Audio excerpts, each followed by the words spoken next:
And we are live. Back from John's live. Pick up where we left off. What's happening, everybody? Let's see. We got first responder in the house. First in line. Hell, he even beat me to posting the share link. Nice. Good to see you, Damien. Let me mute this other browser here so we ain't making a bunch of feedback. Cool. LP94 Lars. Good to see you, brother. Grand Pedo Vic. Old McDonald has a car. I win. And what is going to happen here, says JB. Shit, I don't know. We never know. We just wing it. We always seem to have a good time doing it. Colleen Tebow, otherwise known as Mama M3, is in the house. BNR's in the house. Heavens Mopars, One-Eyed Cat. Dallas made it. Good to see you, brother. NSB Lee, I think he came over here, see if he can win yet a third item for the night. Good to see you, man. Always enjoy hanging out. Peckerwood Aaron's in the house. Have no fear. The Dougster is here. Twisted Mopar Dennis, stand by for action. Dust Devil Brian's in the house. As always, if you guys want to come in, join the fun, the link is posted at the top.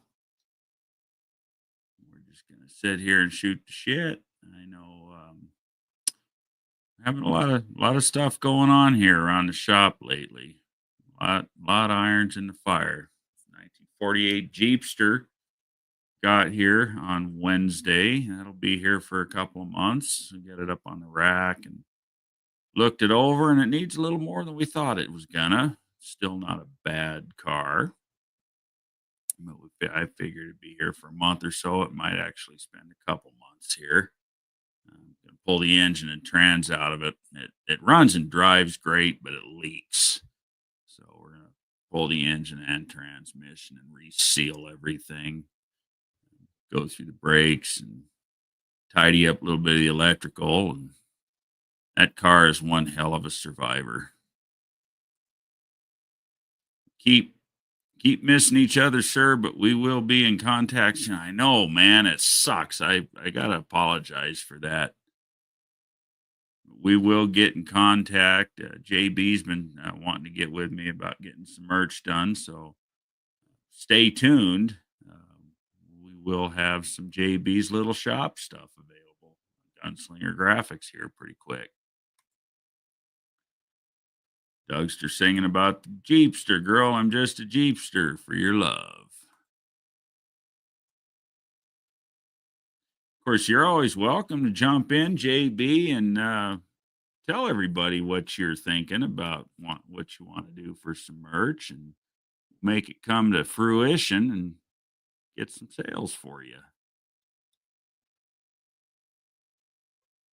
Besides, it's always a good time when you hang out with us.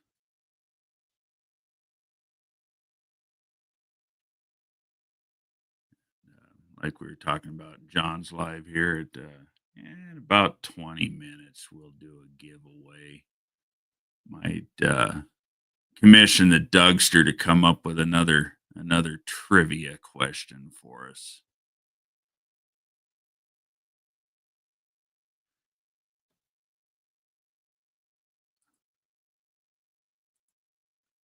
Finished projects and everything woke turns to shit. Yep, that's my ringtone. Yeah, they all get a kick out of it. It's always inevitable that at one point or another, I forget to turn the sounds off on my phone, and during my live, somebody will send me a text message, and we'll always inevitably hear everything woke turns to shit. I think it's becoming a regular go-to on the webs or on these lives. Only trouble is, Dougster, I don't think I have your phone number. Do you have mine to send me the answer? Unless you want to be in charge. JB says we're trying to get a machine ready to sell at the moment. Let's see how this goes. All right. Sounds good, man. Good luck on your sale. Do like Dougster's trivia questions. He always comes up with really good ones for us. Enjoy the heck out of his channel. He always has some really cool stuff. Dougster says he will be in charge. Perfect. We could actually even include motorcycle stuff if you wanted to. Actually, the Yamaha Virago that I've been working on, I might actually get that thing fired up tomorrow. That's another cool thing. I haven't done any video on it yet, but we got rid of the single carburetors. Got an intake manifold for it. Gonna be putting a Super E style carburetor on that Virago. Really excited to see how it's gonna perform. Mama M3 says, I don't have your number. I would have texted. You don't have my number? Yes, you do. You should.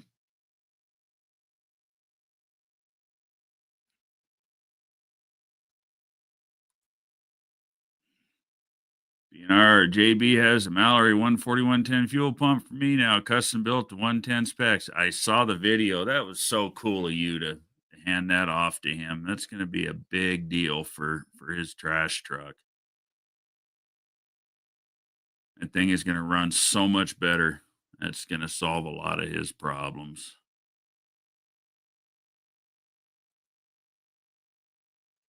I heard Biden is selling off the border wall sections of government auction website. Open bid for each section is for $5.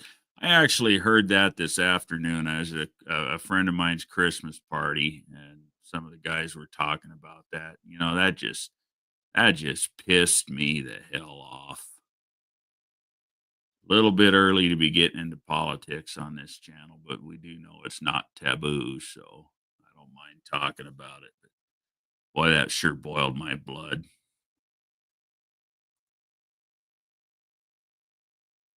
Matter of fact, when the guys were telling me about it, I said if I could buy all them for $5 a piece, I would, and then I donate them right back to Trump. That son of a bitch, Biden, he's doing everything in his power just to make a complete and absolute clusterfuck coming into the new for Trump to take over. It's, well, it's this is now the second time I've heard it in the last 4 hours, so I'm thinking it might have some merit, Scott. It's pretty shitty, and I certainly wouldn't put it past that bastard. He's already done a bunch of shit that, you know, he pardoned that piece of shit kid of his. He's pardoning that lion ass Fauci. I mean, how the hell? It just ain't right.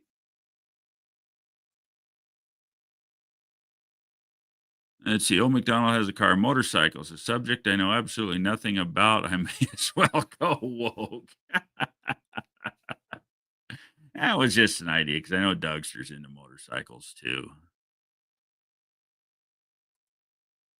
Never know. Never know what the question's going to be. Old McDonald says Texas says they will buy it all. I hope so. BNR says, is it time to open fire yet? You can open fire whenever you want. You know how it is over here. We don't hold nothing back. Biden sounds like a sore loser. That is, yeah, that's absolutely what he is. Absolutely what he is, Dallas. It's a shame. Biden has been a Chinese asset all along. That is also a correct statement. Fucci is why Mopar Bob is not with me no more. Yeah, fuck Fauci. Plandemic. Finishes more to the story. The border wall supplier is a government darling. This way they get more business. Evan says, I'm sorry to bring up politics. The woke subject came up. Sorry to puke on everyone so early. No, you're good, Scott. You're perfectly fine. It's no secret that we will dive into that topic on this channel and on these lives. I have no problems doing it. It just so happens, and you watch them, you watch these shows and participate in them. It's usually just later that it goes on. It's all. It's good.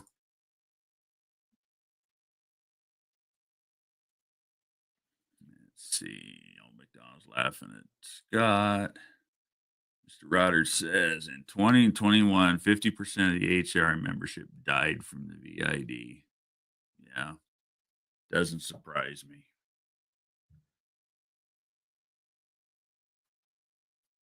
I call it the coof. Hey, David, good to see you, brother. Renegade's Garage is in the house. He is also another new addition to our lineup at Gunslinger Graphics. We've got shirts and hats and mugs for him available.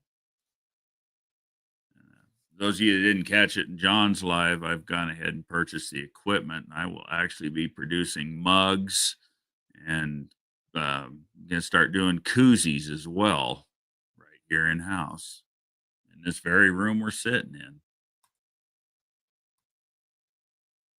Thought No Name Nationals koozies would be cool because, once the sun goes down, there's a whole lot of beer cans floating around. Glad you like them, brother.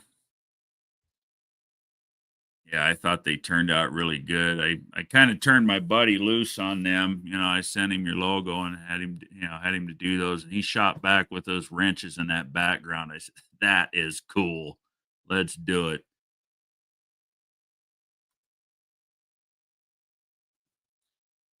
BNR says Mopar Bob was cool, Tony. Holy roller, Bible in one hand, rifle in the other. Conspiracy theorists like me, my best bud. Sounds like a really good dude, Brian. Really good dude. Really sucks when we lose guys like that. They're valuable.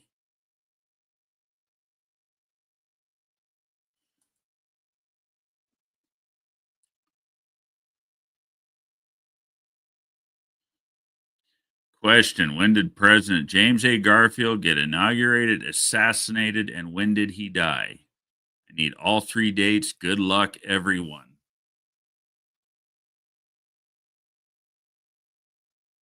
Dougster will pick the winner of that question and let me know. The winner will have to reach out to me and let me know what item they want off of the website.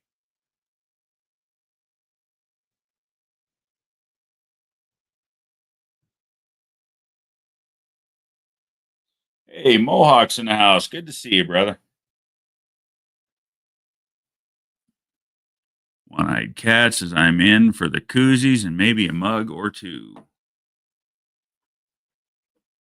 Yeah, once I get up and running and start doing, getting into this process, I'm going to go ahead and start offering that for everybody that wants them. That's on my website.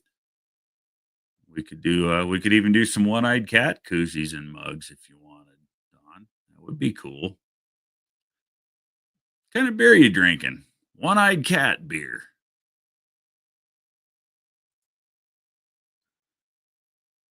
That's the trivia question for the giveaway, Colleen.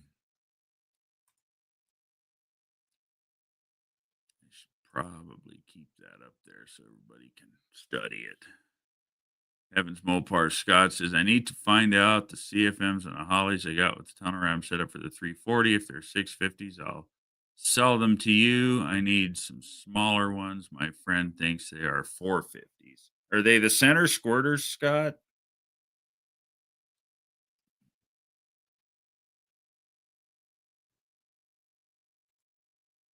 Nope, we haven't had any sales yet, David.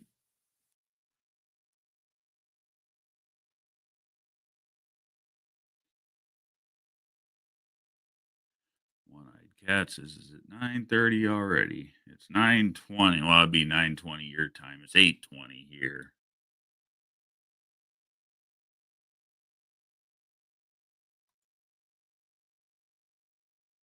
How can you tell the CFMs of the carbs? Look at the list number that's stamped into the air horns on them. You go by the list number, and I have a book, but you can find that information online pretty easily too. Just Google, Holly identification. You should be able to get the.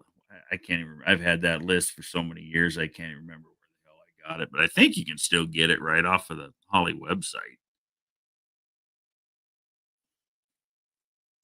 But it's all in that. It's all in that list number that's on the air horn of a Holly carb.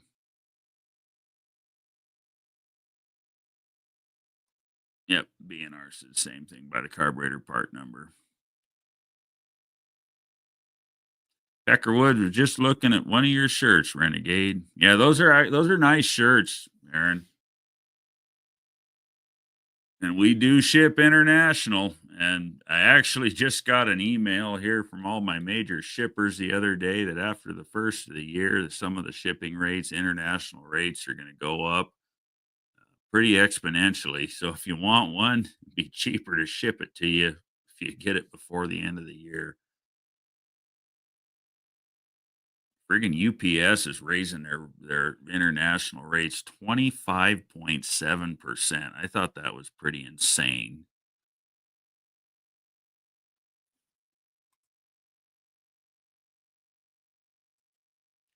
Kilgore says, "Now what are you looking up, Mohawk?" He's probably looking for the answer to Dougster's question.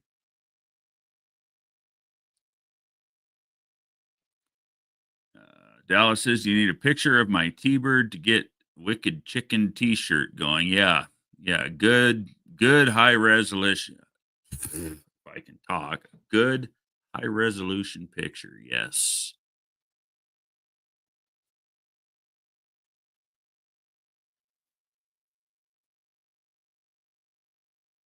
Shoot me an email or shoot me a text so I can have your phone number or something, and I'll open up a link on my server so you can upload pictures, Dallas. Just need to have a way to get you that link because it'll be personalized to you. Dougster says it jumped the gun. Sorry, that's all right. Give some time. I'm starting to see some answers coming in. Okay, UP wins.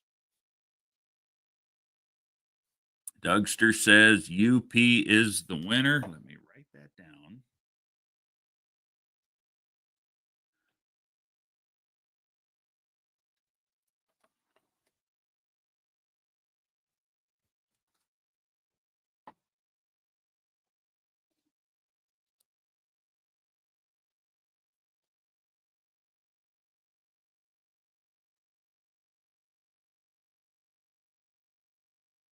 Pick something out on the website, UP. Send me an email, gunslingergraphics71.com or tonyshotroddgarage.com. Both of those email addresses are on the website, as well as description, all my videos, what size you want, which item you want, where you want me to send it.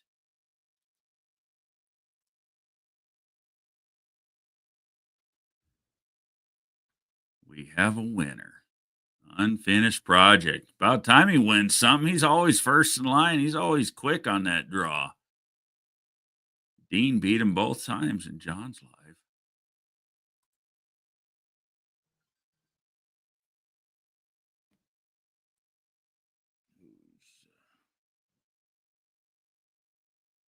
SB wins a gold.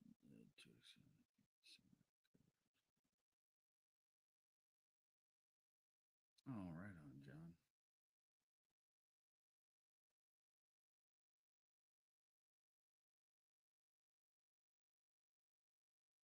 I'll make it happen.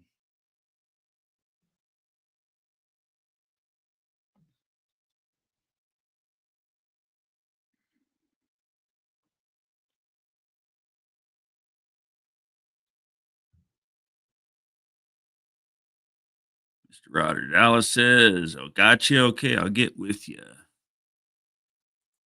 Yeah, you should. I'm pretty sure I gave you my number at no name. If not, John's got it. Professor P's got it. Just about everybody's got it. Hell, if you dig deep enough, it's on my website.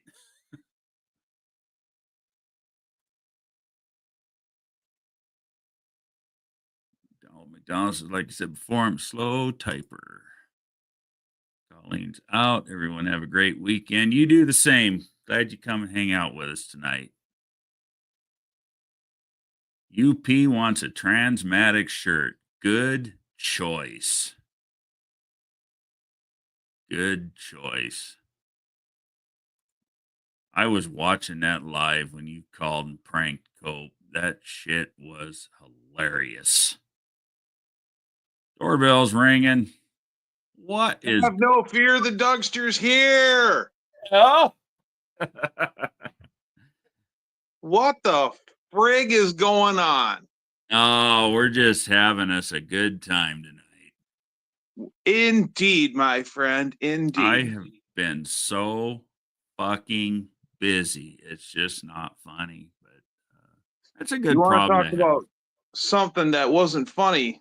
I watched Friday the 13th happen all around me today at work. Oh shit. Yeah. That's not Didn't good. happen to me. I had nothing bad happen to me today. But I watched 1, 2, 3, at least 3 really interesting things happen to other people at work today. You see Will Burns' comment. Wow, you've got a double rainbow. Wow. I should print a double rainbow somewhere hidden on that shirt.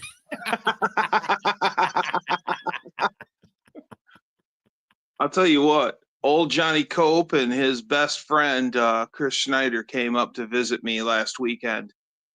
And we went and ran around and acted a fool and had ourselves a great time. I know you did. I know you did. Chris is good people. I have met Chris in person as well. Yes. Chris I like is Chris. great. Great guy. Yeah. Yeah, no, Chris is awesome. And of course, we all know Cope is awesome. Oh yeah. I'm actually hoping I'm going to try and plan it this spring. I'm going to make a trip and try and get up that way and hopefully acquire my parts car, because Patrick Abbott, mostly old parts and rust, he has and we've been talking about this for over 2 years now, but he has the 71 Charger parts car that I need to start getting mine's body back in shape. And of course, he's in Indiana. So, and I'm in Michigan. Right. And I'm thinking if all the stars line up right, I want to try to do the Indy swap meet. Oh, I think like March. Well, here you go. So I do the swap meet, hang out with Cope, get the car from Patrick, come see you. It's a whole car or just the roof? It's a parts car. It's a whole car. It's a whole car. Well, most of a car, but yeah, most of a car, inclusive of everything and more than I need for mine. I'm just going to buy the whole car from him. I'm proposing a potential plan. Alex, who you met at No Name with I know Alex. Okay, Alex, not something Alex. Alex Hubert's projects. He had yeah. I remember him too. Yes. Okay. He lives minutes away from me, and we could probably go down because he's been to Patrick's place before. No, I gotta clear this with him, but that's why I say this is a potential plan.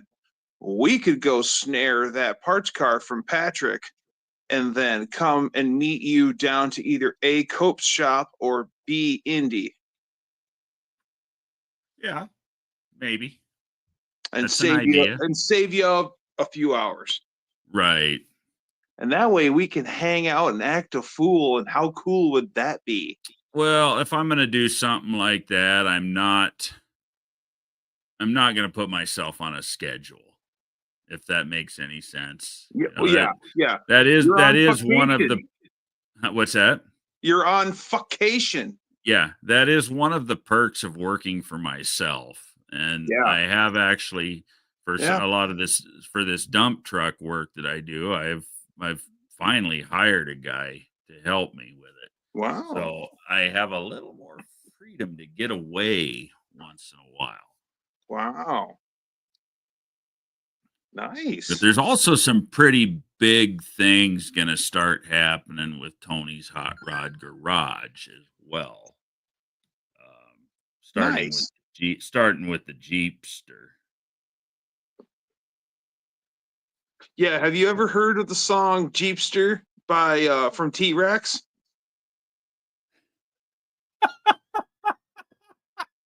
That's what I was quoting earlier. Oh no, I'm just laughing at this text message I just got. I figured I knew who it was because of the area code. Because I didn't have their number. He says, "Hey, this is Joey Biden. Do you want to bid on my American border fence posts?" No, really, this is Dallas.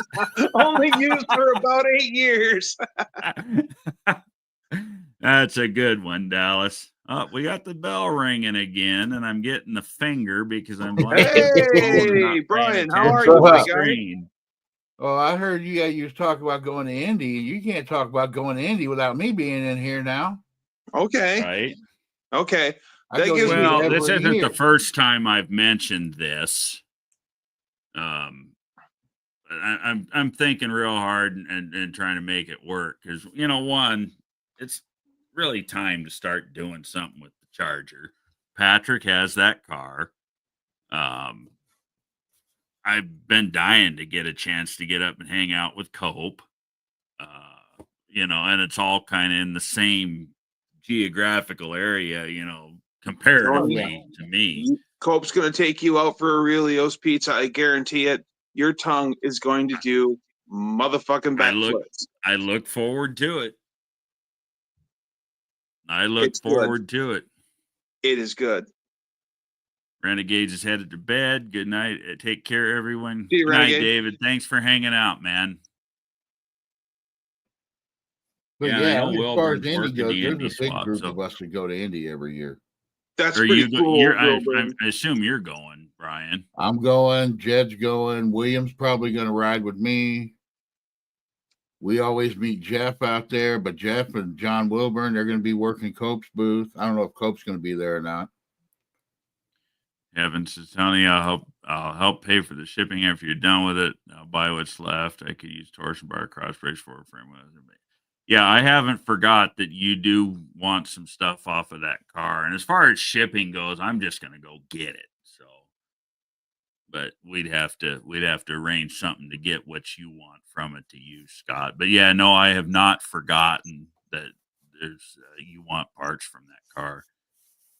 I'm trying to think of who all goes. When I get done with it, you'll certainly have first dibs on what's left.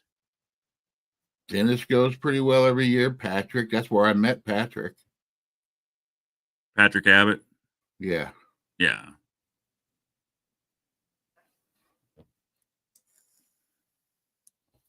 Yeah, it'd be a cool trip and get some of this. Long trip for you, Tony.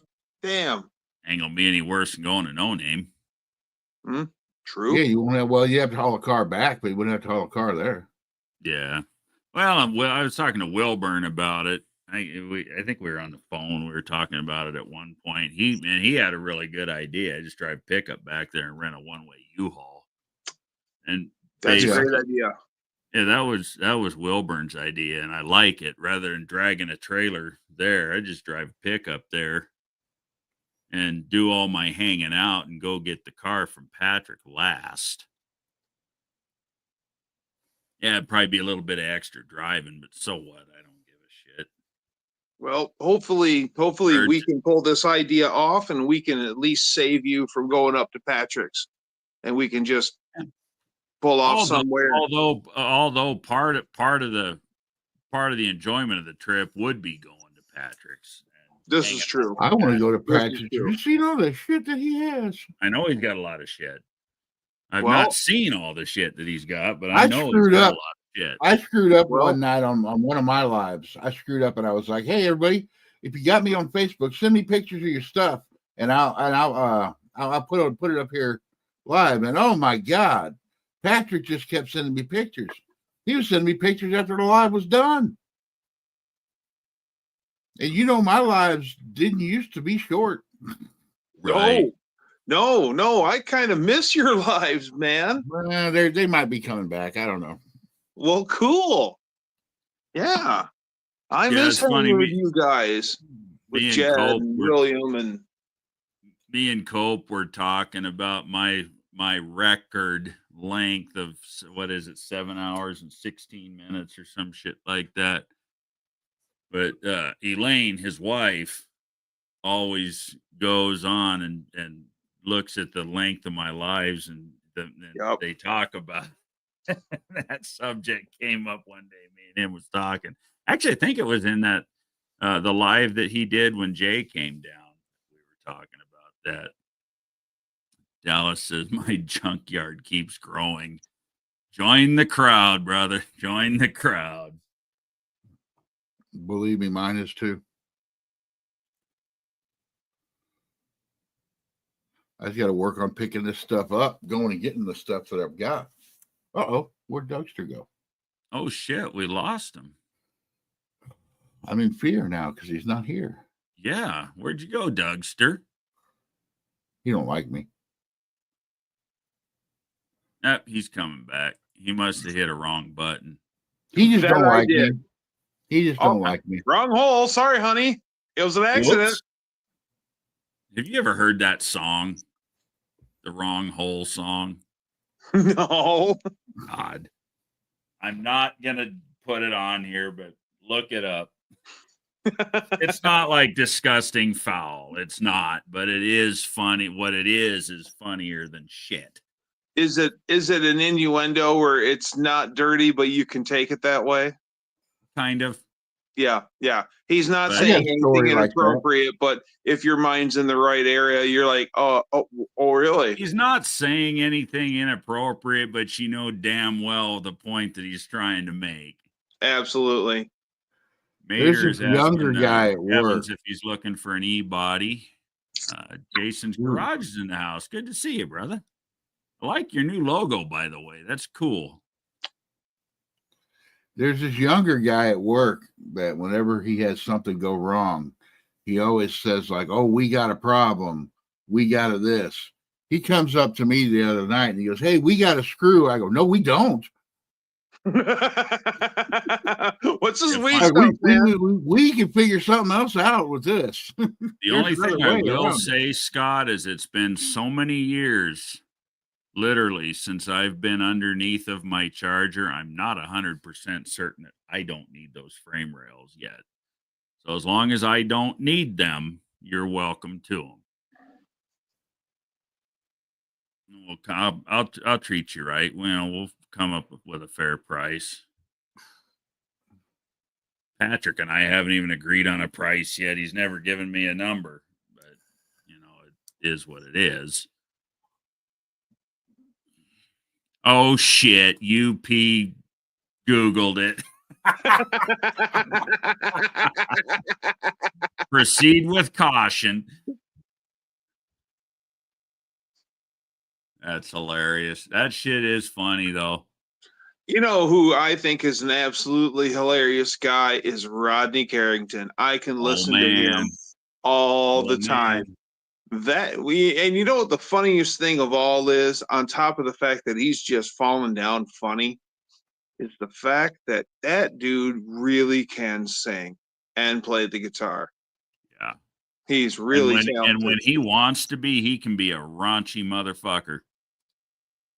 You ain't lying there. I will tell you a story. This is, I don't know, 15, 18 years ago. One of the lakes that's semi-local to me and a buddy of mine, went and decided we were going to spend the weekend at the lake. He had a boat, and I met him down there, and we got camp all set up and everything. And it was too late in the evening to really launch the boat and do much. So we start drinking beer, and he throws in a Rodney Carrington CD and turns it up loud. And everybody camped around that lake, and it's a good sized lake, is yelling at us, turn that shit off, and cussing at us, and we got kids, turn that shit off. And what? Louder? Right. Yeah, you know how that shit goes. But the funny part about it is as time went on, you could hear this stereo shutting off and that stereo shutting off. One over there shutting off, and pretty soon everybody that was yelling at us to turn that shit off is out there laughing their balls off to it. Right. Because somebody actually went, hey, wait a minute, I think what did you see what he said? Yeah. My favorite line out of him is when he walks out on he pulls out his guitar and he sits down and he says, who here likes country music? Okay. Who here does not like country music? Well, we're about to piss you off. Damian JB was in here. He's trying to sell a machine right now. He'll be back. Hey, Damian. Yeah, long time no see, brother. It has been a minute. Well, I saw you at No Name for a minute. Yeah, I've been goddamn busy. I haven't been doing lives again. I said I wasn't going to do that. Oh, shit. Yeah, I've tried to start back up, but then I got crap happening. Oh, yeah. It's every time I turn around. And again, it's a good problem to have. I'm just busier. Hey, 6% Scott's in the house from PRI. Good to see you, brother. Hey, Scott. I wanted to go. I'm going next year. I am saving the time from work. I'm going to PRI next year. Yes. I really wanted to go this year. I just didn't have the time. You know, that's another one. It's only like 3 hours away from me, like Indy, 3.5 hours away. And it's a little more than 3 hours away from me. Yeah, but well, see now PRI is something you could just fly out to if you wanted to. I don't fly. If you wanted TSA to touch your nuts. High rolling Tony. Oh, I flew. I don't fly. Too dangerous. You see, we took the Cessna out. What movie is that from, Dougster? What? I don't fly. Too dangerous. Oh, I know. I flew as a child, but I don't think I'd fly today. What movie was that line from, though? I just said? I didn't. If I would have shut my trap for a minute, I would have heard you. Oh, I was just messing around. I was like, we took our Cessna. Oh yeah. No, Roadhouse. Roadhouse. Remember when he cornered Swayze in the bathroom and hired him, and he went to give him the plane ticket, and Swayze said, "I don't fly. Too dangerous." Oh, you remember that? The only part of the movie that I always remembered is when the guy is railing the waitress in the back room and put him on my break and fires him. Yeah. Put him on my break. Stay on it. I know just about every line out of that movie. I love that fucking movie. There's JB. We're past the machine now. We're trying to find bolts to put an engine on a stand. There you go. What engine? It's probably Lars's small block Ford. Yeah. Yeah, 351. That's what I was thinking. JB, they're in so the it got back from being repaired because they had that chunk taken out of the deck face. First responder said the same thing. What engine? Engine? Everybody hears the engine. New engine? What? You're building what engine? Right? What engine? So what do you think of my swapping to a single carb on the Virago, Dougster? Single carb on a Virago. Virago's a twin. From the Why would factory, you yes. go to single carburation when you could have twin carburation? Because those single carbs on that Virago fucking suck. Why? Is balancing them an issue for you? No, they leak. Oh. Okay. See, I'm not hip on the Virago that much. But okay. So okay. If you're gonna get less power. Doubt it. Yeah.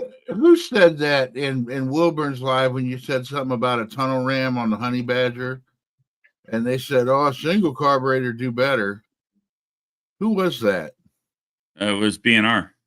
Yeah, because you know what? Horse shit. That's not always true. No, it's not true. If that wasn't true, if one Dominator is better, I'm not arguing with BNR. Anything else, then why are there dual Dominator tunnel rams?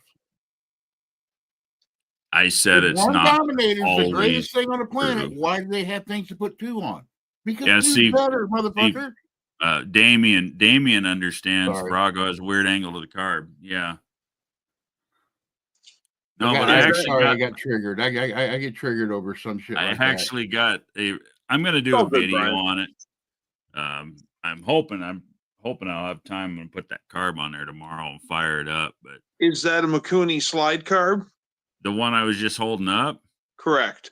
No, it's an S&S Super E. Oh, that's an S&S. Okay, so that's an S carb now. Pumper. It's a pumper carb. It's got an accelerator pump and everything in it. Yeah. Well, I mean, you could run like a big old 500, like a big old Mikuni. Yeah, well, those Super E's will feed 1200 Sportsters, no problem. They feed 100 cubic inch Evolution engines, no problem. They won't have any problems feeding this little 700. I'm probably going to have to jet it down if I'm being honest. So if you're thinking like a Harley guy and you want to use that S&S carb, then you're going to have to build yourself a custom intake manifold for that Virago. Already done. Okay. Did you make it a crude one, or did you make it one like the S&S style intake where it's all swoopy and all that fun jazz? I didn't build it. I bought it. And it does. It'll flow nice. Okay. Somebody actually put some thought into it, because I've seen some intake manifolds that are like, wow, I think I could have done better with cardboard tube and duct tape. No, it's all place for the carb. Yeah, no, it's TIG welded aluminum, and it does look somewhat crude, but he did nice blend work inside of it. It is, just a tube coming into a tube and then comes out to the carb, but he did some nice blending work inside of it. It'll balance nice. Okay.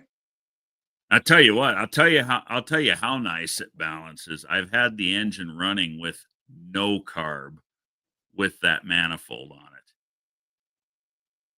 What, just feeding it the using my hand over the carb flange to restrict the air and feeding it out of a Sure Shot with gasoline. Oh, okay, with gasoline. Yeah. Excellent. So proof of concept, run it. Yep.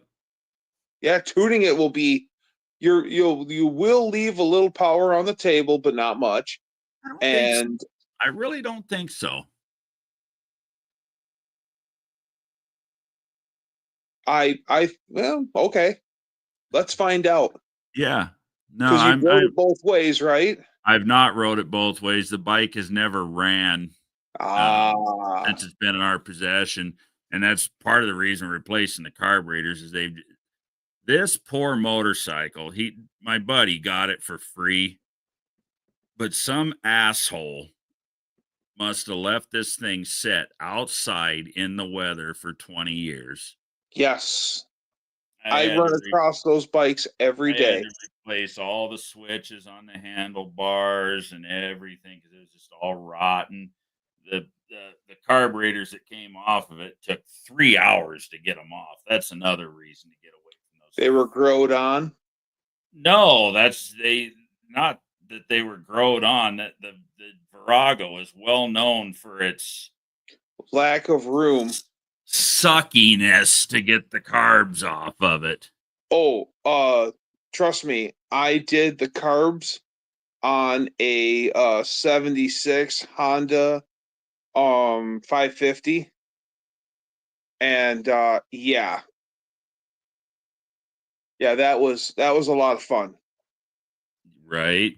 Because of just because of inaccessibility. Yeah, no, the accessibility is just horrible. CB 550. Sorry, I forgot my designation. Right. Trying to find it here. So you're gonna put some shotgun pipes on it? Cobra actually makes a nice set of slip-ons to go on the factory system. Okay, is it a 1-to-1, or are you going to do 2-to-1? It's 2-to-2. I'll find it here in a second.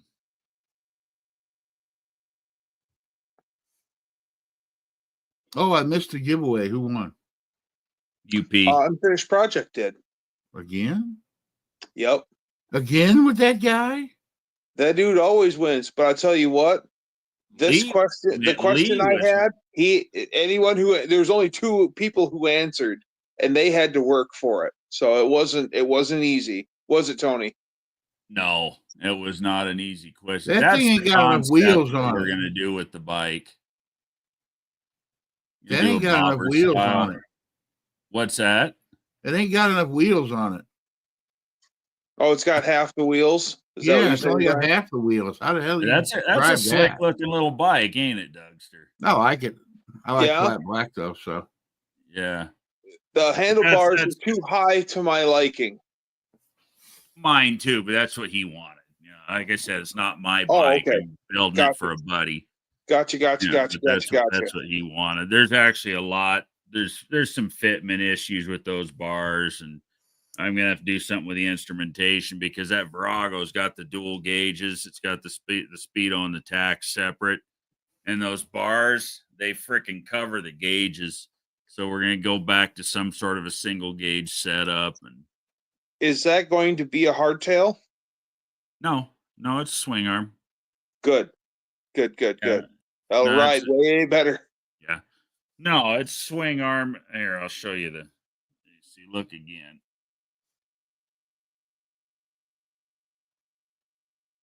Okay. Oh, I see it. Yeah. No fender, 1-up seat. Okay. If I had any fucking sense at all, I would have done it this way. Wow, Tone, you're onto something, guy. Yeah, right? So you can actually see the sumbitch? That's gonna look pretty slick. Right? I think so. Come on, camera. Now you can focus on me. It don't look like a bike that I'd want to take on a long trip, though. Right. Looks like something I want to run to town and run home from town and cruise up to the bar and meet my friends for lunch. Yeah. Come on, camera. Focus. Although I've seen guys ride bikes like that. Insane your fingers at the camera. Now pull your hand away. See, now you just look stupid. Oh no. Fuck you, Brian. This camera is that's usually what gets it. If you put your hand up there and pull it away, it'll pull it back out of that. You need John Wilburn to teach you how to do that. Right.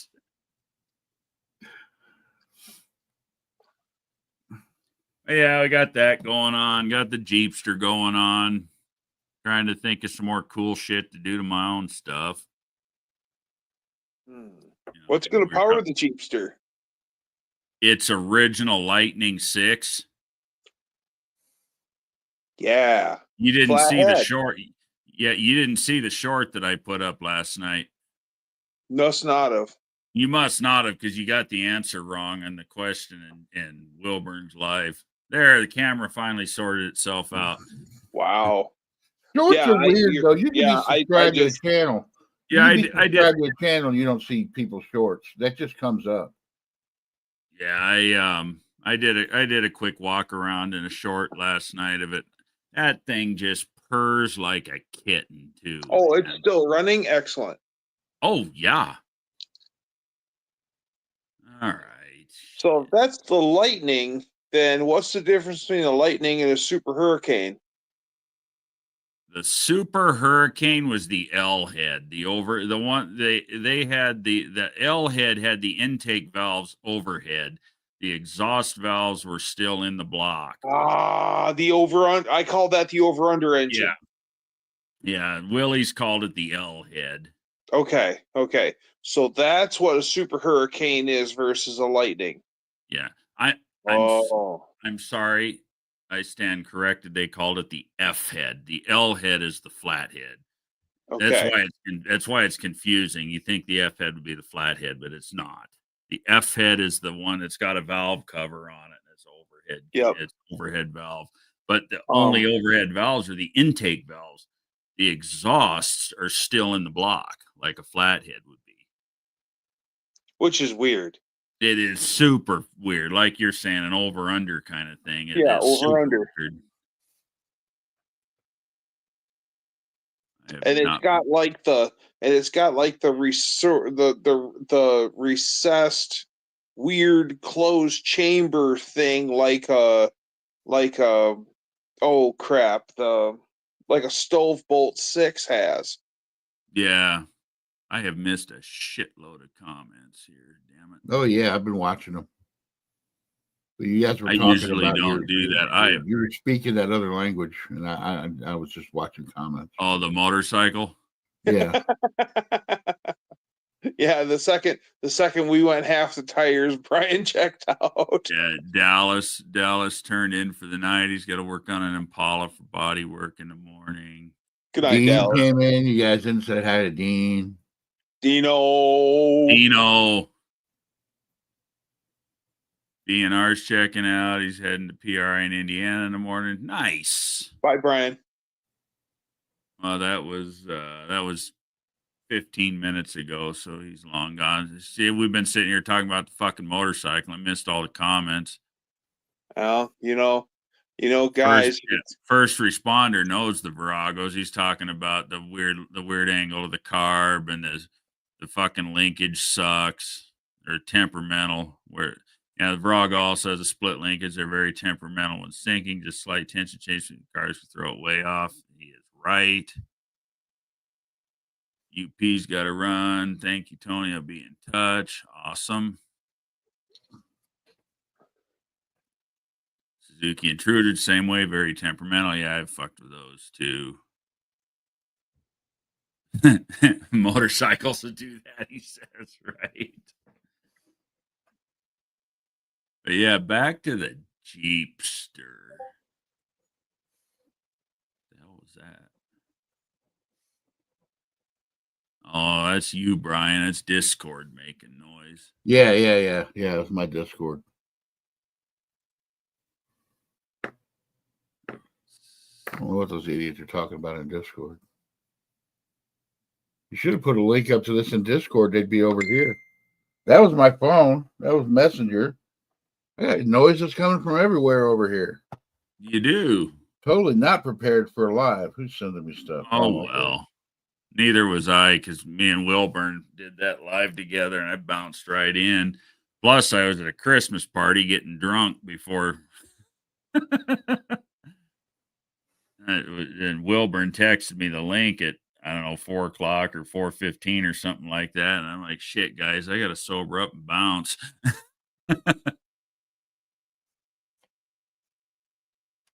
I don't know. Is it just me? I'm always nervous on Wilburn's lives. It's like I don't want to cuss. I don't want to, I just bite my tongue. I don't get nervous. I know that's not the channel to do that shit. Right. Just sometimes it just comes sometimes you out gotta that I know can't help that where myself. you got to be on your best behavior and where you can't. Like here, you can let your hair down a little more, but Right. And everybody knows that, and the ones that like that kind of shit, they come over here and we hang out and let our You got hair my hang. lives; they're like clothing optional. Yeah, I know. It's like, yeah, once the sun sets, it's all out. We don't care. Of course, or you could be like, like that 220 character that just falls asleep in front of the fucking thing.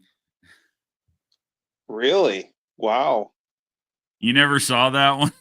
No, He went live. I saw the one where he dropped the N-bomb. I thought that was funny as hell. Yeah, and then he tried to deny it. It was what would he try to an AI fake? Yeah, he had some bullshit. Wow. Yeah, he straight up dropped the fucking N-bomb. And you see it on his face as soon as he says he's looking at the camera like, oh my God. It looks like the cat that just swallowed the fucking canary, but then he goes around and tried to deny it. And, I mean, I don't give a shit one way or the other. I mean, that kind of stuff doesn't offend me, but I also am not that asshole that so loosely uses that word. Yeah. Yeah. There is a place for it, but it's not as nearly as commonplace as so many people use it.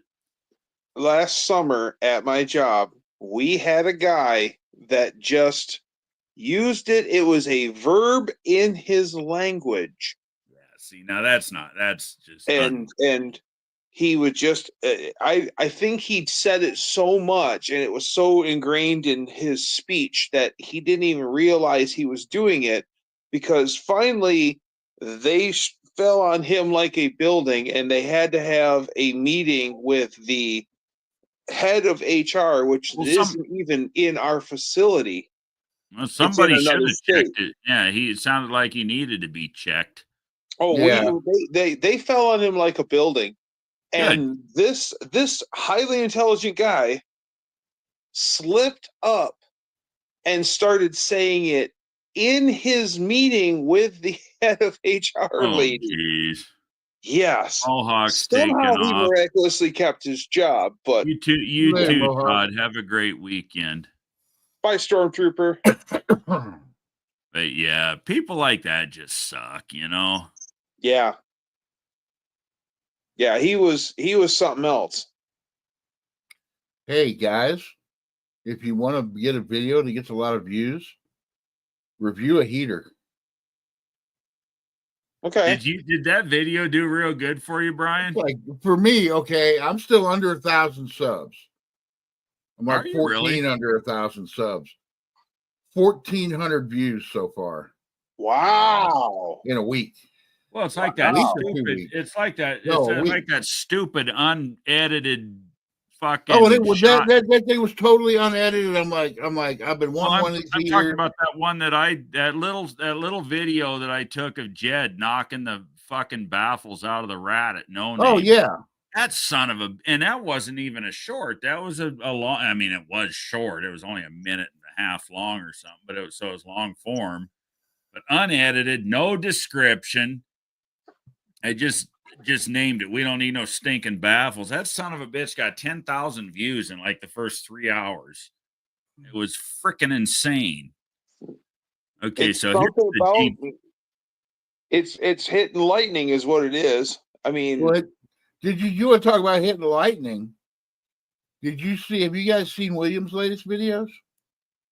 You know that Corvair that he got for free? The guy gave him a Corvair. He traded it. You know what he traded it for? Another Cushman? A fucking Porsche. He got a Porsche? Yeah. Yeah, I saw that in the Discord. Huh? What did he get? A 4-cylinder 944? Oh, what is it? Which I don't know Porsche stuff. You hear that turbo one, Doug? Oh, I'm sorry. 944. 949. It's a 944 turbo.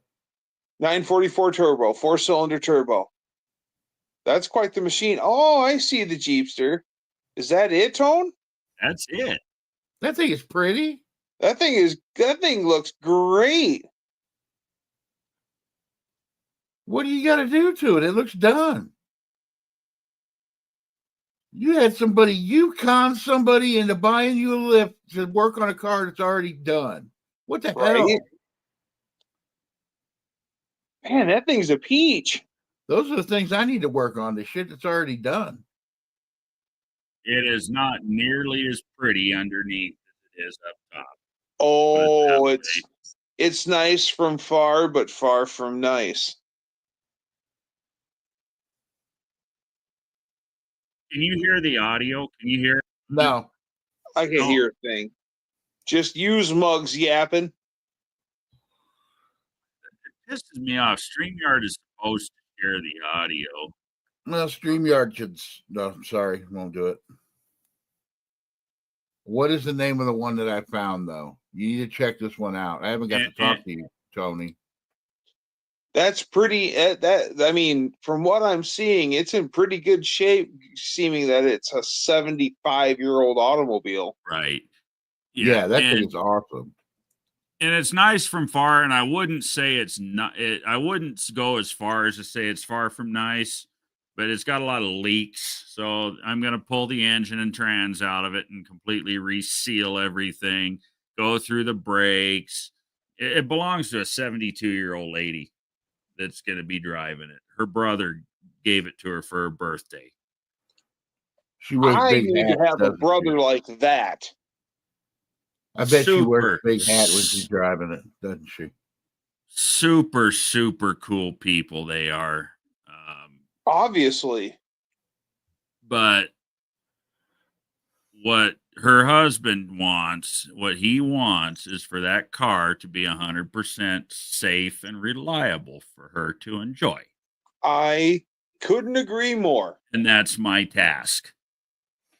So we're going to go through the brakes. The master cylinder leaks. I'm going to put a new master cylinder on it. Go through the brakes. If it needs shoes, wheel cylinders rebuilt, whatever, that shit, just, Oh, Brian dropped out. We lost Brian. You could would you just totally replace, or would you go with like a brake shoe realignment? It depends. Depends on what I find. I haven't had the wheels off of it yet. Brian's back. Yay. I hit the wrong button. I figured. I feel your pain, brother. Dougie did that earlier. Wrong hole, honey. I'm wanting to see if this one that But what that is, Dougster, it's about a 20-year-old restoration. Okay.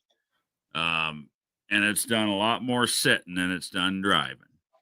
So That's the transmission leaks, the rear end leaks, the engine leaks. So I'm just going to pull the powertrain out of it.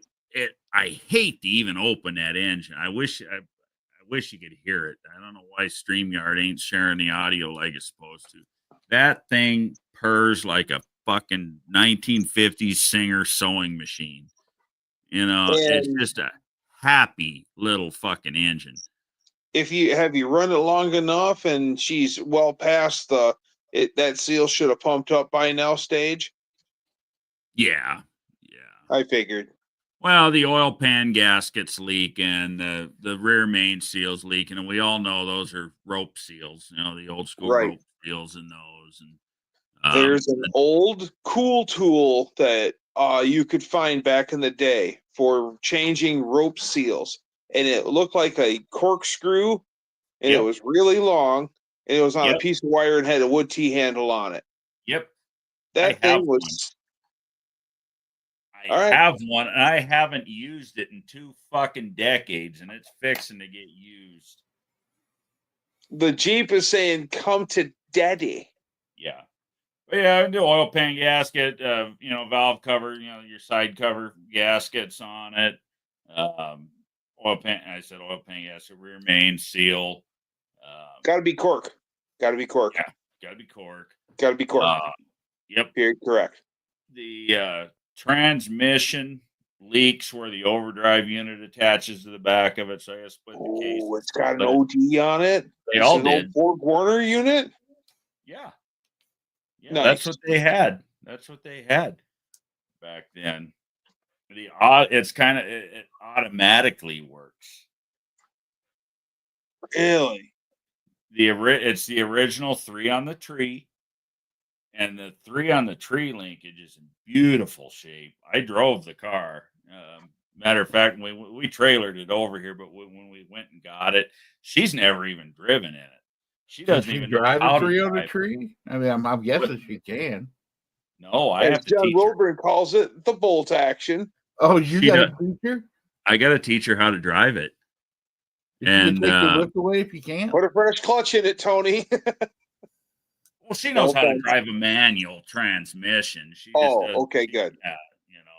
that, but when we pulled it out of her garage and shit, and took it out, and they have a really nice house, and they got pavers and shit in the driveway, so we pushed it out into the street before we started it, so it wouldn't leak oil on the pavers. And I got it running, and I was gonna pull it up on the trailer, and I thought, nah, fuck this, and I come here, and I had her get in the passenger seat, and I took her for a ride around the block in it, and it's made her friggin' weak. Blake says, "Hey, Blake, good to see you, man." And he says my audio is in and out. It's probably because I keep moving away from the microphone. That'll do it. But so I took her for a ride around the block, and I was showing her the shift pattern. Oh, that's easy. She'll get it. She'll get it, no problem. She know. I asked her, so you know how to drive a regular manual? She said, oh yeah, it's been a while, but yeah, you know. Well, I doubt she's gonna have a thing out on the highway or anything like that. It's probably just going to be a little. That car will probably see 100 miles a year. Yeah, like a little parade thing, you know. Yeah. Or either that, or she's going to drive the tar out of that thing. So I was just going to say, or she's going to drive the piss out of it. Yep. And I can see her driving the piss out of it. Am I supposed to share this picture you threw up, Brian? I'm sorry. I was just waiting. Is that your van, your big block van?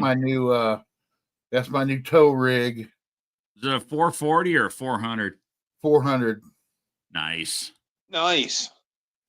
Factory 400? Yeah.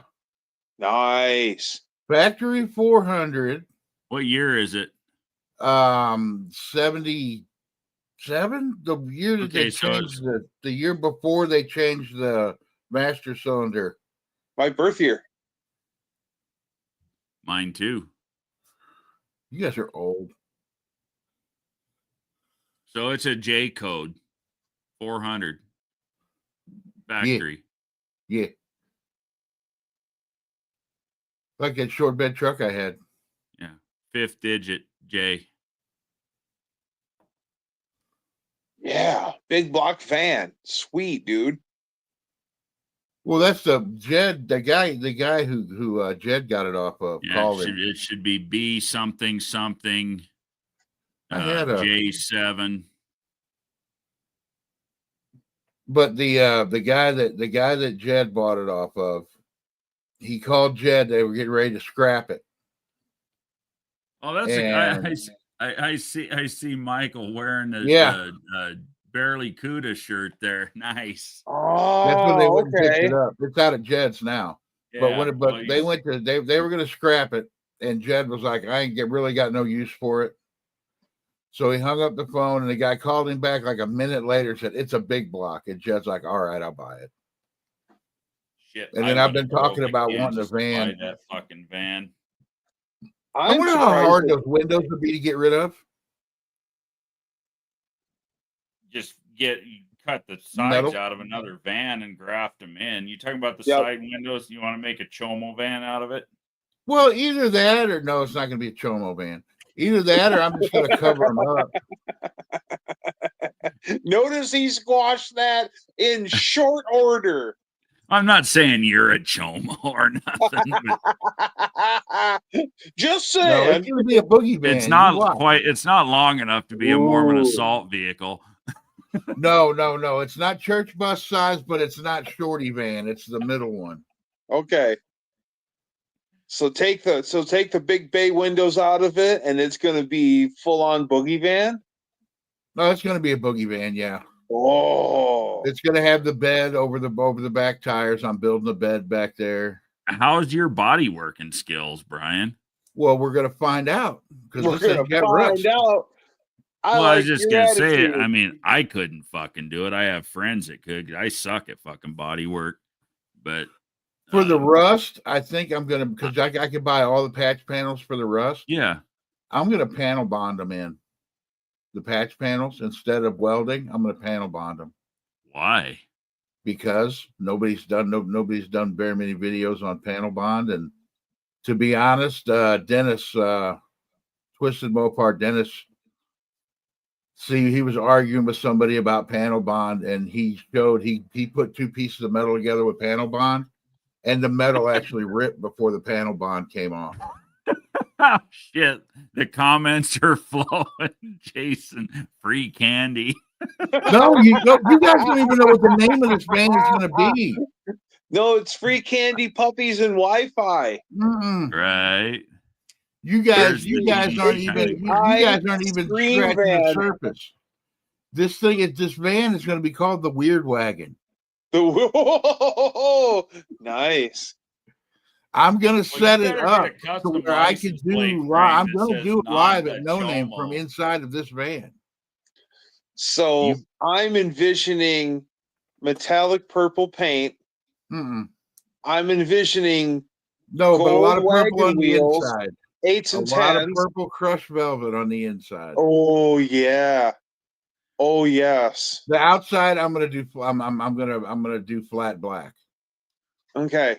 And I was thinking if I leave the windows, I was gonna just get like giant vinyl decals and do a Dust Devil Garage logo in one, and then the two in the back, the parental advisory logos. Okay, Brian, I'm gonna. Okay. You need to make that van do this. Let's see. I'm envisioning a mural of Brian dressed as a wizard on top of a mountain of engine blocks with a torque wrench in his hand. It is going to have side pipes, though. It is going to have side pipes. Just wait for it. Just wait for it. Oh, yeah.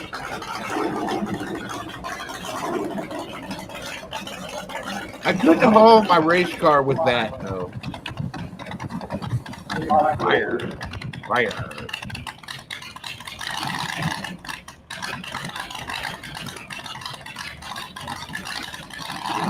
Oh, Maggie.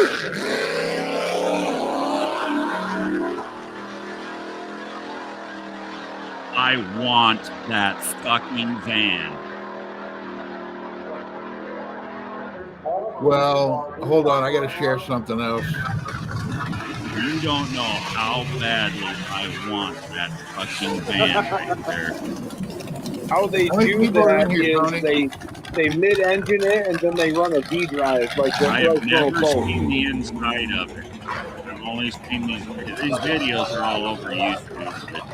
This is the malt machine. He's over here. That is.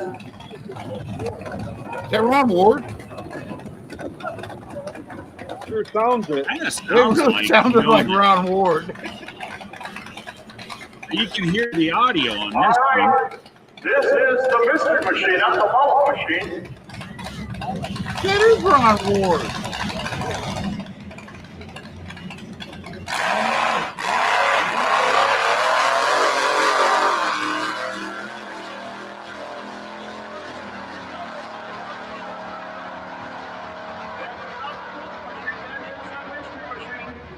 He's almost a quarter mile long back wheels.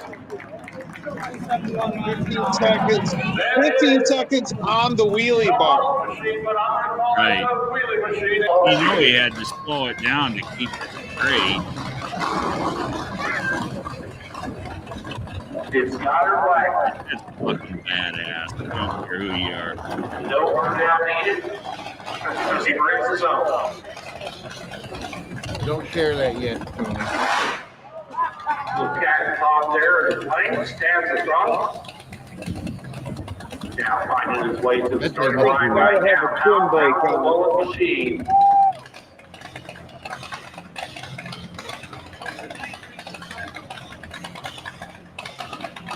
Street legal. You know, Cope's going to show up when wheelies are involved.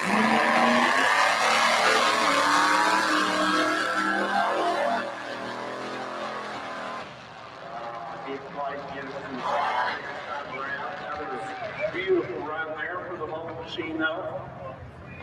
Have you guys ever watched the longest wheelie contest? Oh yeah. Oh yeah, that guy that brings that car Rumblefish, that guy is or no, Badfish, sorry. Badfish. Yeah, that thing is at just about every year, I think. I don't remember. If not, there was pictures of it. Now I've been talking with John Wilburn about this. Don't share that yet, Tony. I won't, but tell me. And I'm probably going to do it as a call out. But John thinks it's a good idea. Go ahead and share that now. Oh yeah, I've seen this in the Discord. I want to do a van bracket race at No Name. Oh, Just vans. Vans only. I think that'd be. Oh, it wasn't the Discord. I think you posted that in our Facebook page. No, I had that in Discord. I had that. I think you put it in the Facebook page though. I remember we were talking about it the other day in there. I'm trying to figure out how many people I could get to do, because and I told John, I'm like, look, we'll just run it whenever everybody runs their normal stuff, you know. 318 Will Run will be in there. Yeah, Tim will somebody do get it. a hold of him. He didn't show up last year. Tim, well, he had personal issues. He didn't show up because he didn't want to. He had personal life shit going on. But what I'm thinking is, if this works out, Nick the Van Man would run in it. If this works out, well, and Bad Tree, Jeremy's got his van he brings every year. He hauls one of the cars down with it. Yep. I'll have mine. Trying to talk Jed into getting his dad to get his van roadworthy enough to get it out there. But it'd be a bracket race, so it don't matter if you build a super fast van or not. That'd be badass if Jed's dad brought his van. But Tony, what I want to talk about is if it actually does something and I get like maybe 8 people, I want to make the van bracket race t-shirts, one for everybody that wants to get in on it. Yeah. I want to make a trophy, you know. Yep. And then the only rule is it a van? You know, follow all the regular bracket race rules, but the only extra rule is it a van? Mm-hmm. You know, Mopars, Mustangs, and minivans. Minivan is a van. Yep. That would, it'd be all right. Now, if we could just get the Mullet machine to show up. Yeah. Thing's fucking bad to the bone. Dougster to buy a van. Dougster seems like a van guy. Come on. Where'd he go? Probably where I'm about to go. I got to take a leak here in a minute. Peckerwood said 318 will run. Yeah. Get 318 will run. Hey, who else did I have on here? Oh, get Hoosier Adam to come back. Yes. He's got a kick-ass van. He's at Indy every year. So I need to get this printed out so I can show him. Come back this year. Personal shit, probably. Oh, Kim and Buff. Is Kim still in here? I seen her in here. She was in here a little bit ago. She's got a van. Cope says build a Cannonball Run ambulance. That'd be cool.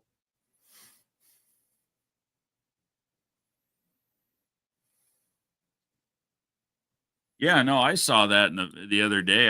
That's a badass idea, Brian. I like it. And whenever you tell one of those AI image creators to make a drag racing van, that's what you're going to get. Oh, is that how you did this with AI? Yeah, that van picture, that van doesn't exist anywhere. It's completely. It's actually AI. pretty cool though, and it's kind I of a did say cross. Dodge van too, so he knows what a Dodge van is. Well, if you look real close at that van, you can see some Chevy characteristics in it. Yeah, you can also see that it doesn't have a steering wheel or a driver. Right. Right. Like the side marker lights and actually even the front turn signal lights are more Chevy than Dodge. And if you look, it's actually got 2 sets of marker lights on it. But And look at the front wheel. That's definitely a Dodge grill, and the hood, it's a Dodge hood and everything. But look at the front wheel, the triangles on the spokes. Yep. They're all, yeah. Well, I'll tell you what we need to use for a van if we're going to do it on a shirt is Tim's van. I just figured we'll do something. I was going to call it the OnlyFans race. OnlyFans, like an OnlyFans thing on the shirt, but I was like, but it's not really family friendly. We won't go. We won't do that. A lot of people don't even know what the fuck OnlyFans is. Yeah, but still, it's No Name Nationals. You got to keep it kind of clean. That's not dirty. OnlyFans. I don't know. Dirty. When I think of dirty stuff, when I think OnlyFans, I do like the Vandemonium thing though better. As cool as OnlyFans is, I do like the Vandemonium. That when you threw that picture up, that's what that word Vandemonium is what caught my attention. It just clicked in my head. I said, that's fucking cool, Brian. I literally muttered it out loud. I said, it's fucking cool, Brian, when I saw that picture. Well, I might call it I was going to call it the Fantastic Bracket, but I might call it the Vandemonium Bracket. Oh, or just the way it's worded. That's cool. Yeah. Bracket is cool too.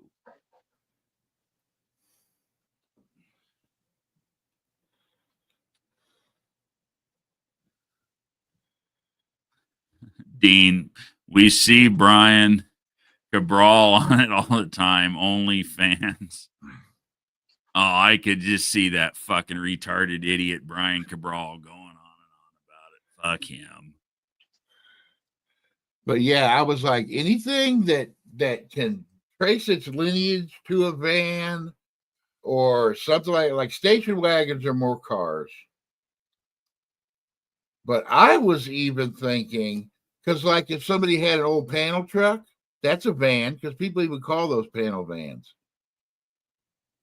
You know what I mean?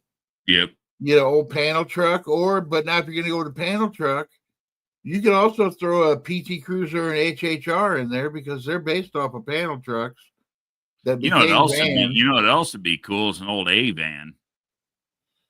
The old Dodge A series. Yeah. I love them fucking things. And William had to fucking throw in. They made a Cushman Vanster, and I'm like, yes, you can run it. It's got van in the name. It's a Cushman. Yeah. Get one and run it. I don't care. Because it's not about who's the fastest anyway. It's about looking. Time. It's gonna be. Oh, I like that. Jason, you gotta get a van to pull one of your motorhomes, Jason, with get a van front motorhome. Pull your fucking car, pull your truck down with it. Van Morrison. Yeah, there's so much cool. I like vans. I've always liked vans. Hell, I've got. I don't want to do. Now, here's something I don't want to do. I don't want to have a bunch of people bring vans, and then whenever it's picture time, I think all the bigger vehicles, like all the vans and stuff, should always be last in the picture, so you're not blocking other people's cars. Hell, it's a Chevy, but I've got an Astro van. I would love to have an Astro van. How can you not, dude? You be hauling 3 cars, though. Right. You got an Astro van and a 454 you've been wondering what to do with. Actually, I want to do an L31 in the Astro. A big block could just be a real bitch. Astrovans, the frame is the same. It's a half-ton truck frame. I understand, but I can put a small block Chevy literally in the exact same place as that 4.3 that's in it. Yeah. And without hardly, the only thing you got to modify is the fucking fan shroud. Yeah, I know. I always wanted to do one because as far as that goes. Well, remember Nick did Chevy one made the first year. coolest. His was an older one.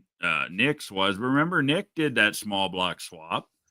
I don't think I saw it. I haven't talked to Nick. I've been telling, or I guess Wilbur gave him my number. He hadn't called me yet though, because I want him in on this. I've got his number. I'll bug him about it. That, and I want to make sure if everything works out, and everything works out good. There's a Dougster. You got to buy a van. Well, you look Nick, like a van well, guy. See, Nick, he's building that. I thought he was doing that 306, but now I think he's putting a small block in his van. If I bought a van, it would have to be a short body van. Yeah. And I would set mine up like the Japanese racing series Dajiban. Yeah, buy one of those. Those are all over the place, cheap. Yep. But hell, I've been wanting to put a 350 in my Astro for a long time, and I mean, I use that van, so no, I will not make a drag car out of it. But a 350 in a fucking Astro van, come on, it'll be fast enough to have fun with it. No name. But then you got but then you're stuck hauling 3 cars to No Name. Yeah. Yeah. Now I'd have to bring shop truck to No Name, and I'd have to bring my van. But then again, I could use the van to tow shop trucks. So that's what I'm using the van. I'm using the van to tow mine. That's what its intended purpose is. It's my tow vehicle. I'm actually I'm trying to shop. I'm shopping for a 5-car stacker trailer. Wow, sweet. To either pull with a a Dodge Dually or my Freightliner.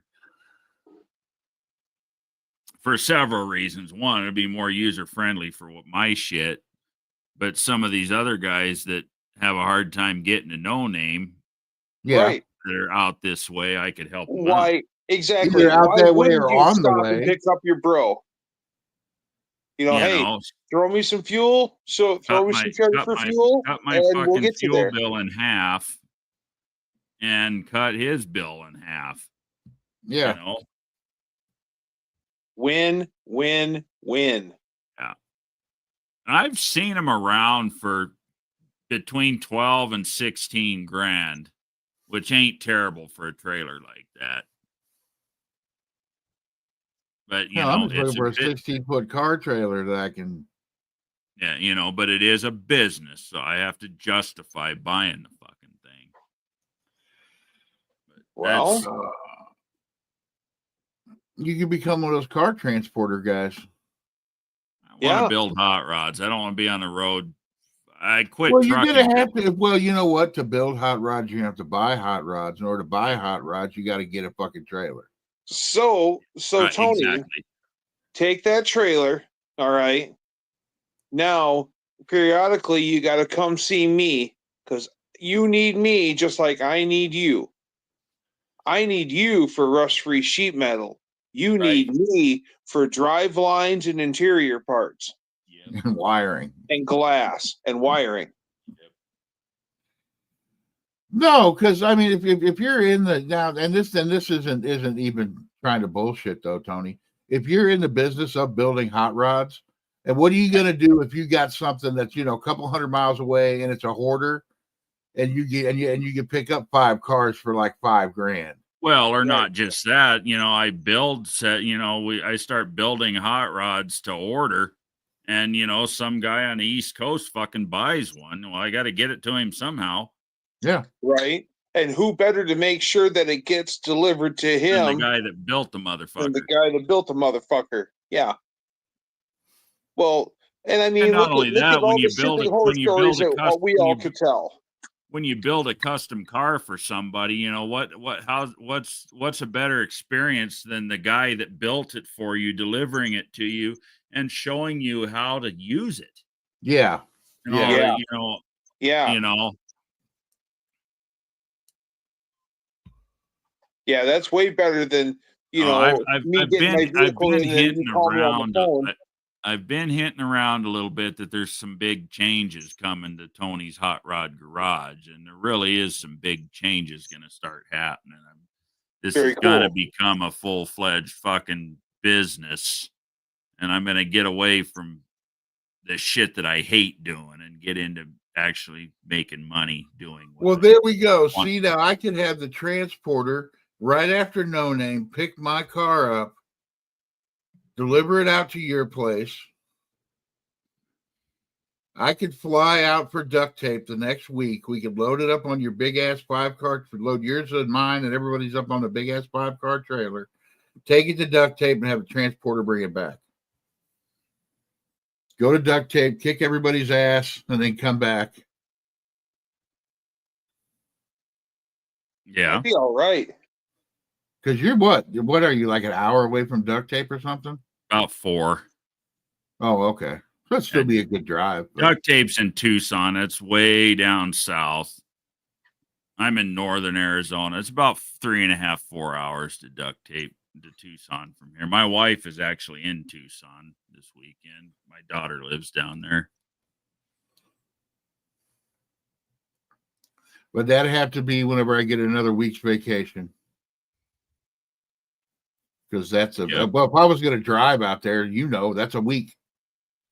Hey, we got doorbell ringing again. I'm gonna kick your van off so I can answer the door. What's up, guys? What's happening, Scott? What's up? Hey, Scott. How's PRI? It's fun. It's fun. Nice. Met up with Dylan, Austin, Jay, Mash Outlaws, and a couple other guys tonight. Went out to dinner, so it was fun. Sweet. That's one of the reasons I want to go, because a lot of YouTubers go to PRI. Yeah. Two actors. YouTubers I want to meet. Jeff says hi, Doug. I saw him for a little bit today as well. Oh, nice. Thank you. And Buster Radio's going to be here tomorrow. I think he's picking up a couple blowers from BDS, so hopefully I'll see him tomorrow before we take off. Nice. Did you pick me one up too? Yeah, right? Don't forget Did you see Stephen Holtz? Yes, yeah. I know there's a couple people that we were with tonight, and I can't freaking remember everybody's name, unfortunately. Yeah, I just did those shirts that he had for him for that event. Nice. Yeah, paid a whole bunch of shipping to get them there in time. No, it's fun. There's a lot of neat stuff to see. It's a good chance to meet people face to face, which does help if you're trying to get parts or make connections. So it's definitely worth a trip. Plus, you see some pretty cool stuff. You never know who you're going to see. So that engraved Cummins engine that you did a short on, I can only imagine how long it took in man hours to do the engraved work. The entire engine's engraved. The entire engine's engraved. Gold and chrome too, so it's not. And I'm going to put on another one tomorrow morning. There's a lowrider that's like that.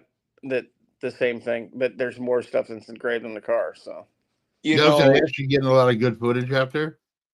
A lot of shorts. I'm just doing shorts. I've done the interviews and stuff before, and it's just not worth it in terms of editing. Yeah, probably if I was doing something like that, that's probably what I'm going to do. Like from Indy, that might even be what I start doing at No Name, is just shorts.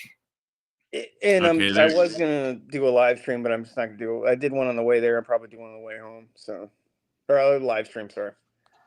There's Nick. Jason said Nick's doing a 351 Windsor. Yeah. So, what have you guys been up to? It's been a while since we've seen each other. Just busy work. I don't know if you saw my short that I put up yesterday. Probably not. You've been having too much fun at PRI. Yeah, I've been running like a crazy man. Let's see. Oh. Go ahead and share it up here again so you can see it. I missed Professor P. Apparently he was there earlier today, and I missed him. Nice. He's fun to hang out with. Yeah, it really is. Oh, I just bought one of those. Jeepster? Yeah, a 47 Jeepster. Oh, I can hear it running now. You hear the audio this time? Yeah. Yep. Is that yours, or do you rebuild it for somebody? Customer. Or? Okay. Customers. Yeah, the one I bought is not remotely stock. It's actually on an 80s Buick G-body frame. Wow. Body shuffle. Yeah, it should be much easier to find parts for it and actually do a fun little cheap build. Well, cheap. So is it like 305 Actually, GM power? I'm sorry, Doug, I couldn't hear you. Is it 305 GM power? No, 3.8 actually. That's great. Yeah. So what year is the one that you got, Scott? 47. So it's not a Jeepster then. Yeah, it's the same thing. It's exactly the same with the full convertible top, no windows. Because it was, I think, 47 to 52 was that body style. 48 to 51. Okay. And the 51s were leftover 50s. Well, yeah, as you do, because it's Willys. So Yeah. I have learned a metric fuck ton about these things since I took on this project. So all this shit, all this schooling is like fresh in my head right now. nice. I've always liked the body style. It's a fairly complete car. It needs a bunch of modifications and stuff fixed and floors and stuff, but the convertible top or the frame is there, and that's huge Nice. because there's no way in hell I'd ever find it to replace it. So yeah, this one here is as stock as they get, and I'm still confused. It was supposedly, the story goes, it's about a 20-year-old restoration. But what's confusing me is it's got the 148 6-cylinder in it, and all the the Flathead 6, and all the literature says that didn't exist. The 6-cylinder didn't become an option until 49. So you know that mid-year and Jeep was never really hard and fast about all their rules. Right. Or was that a prototype? Could be a mid-year change. Could be a early production 52 or 51. It's ultra rare. It's ultra rare. Take it to people. It's a Willys. I mean, just like Scott said, it's a Willys. There was so much discrepancy.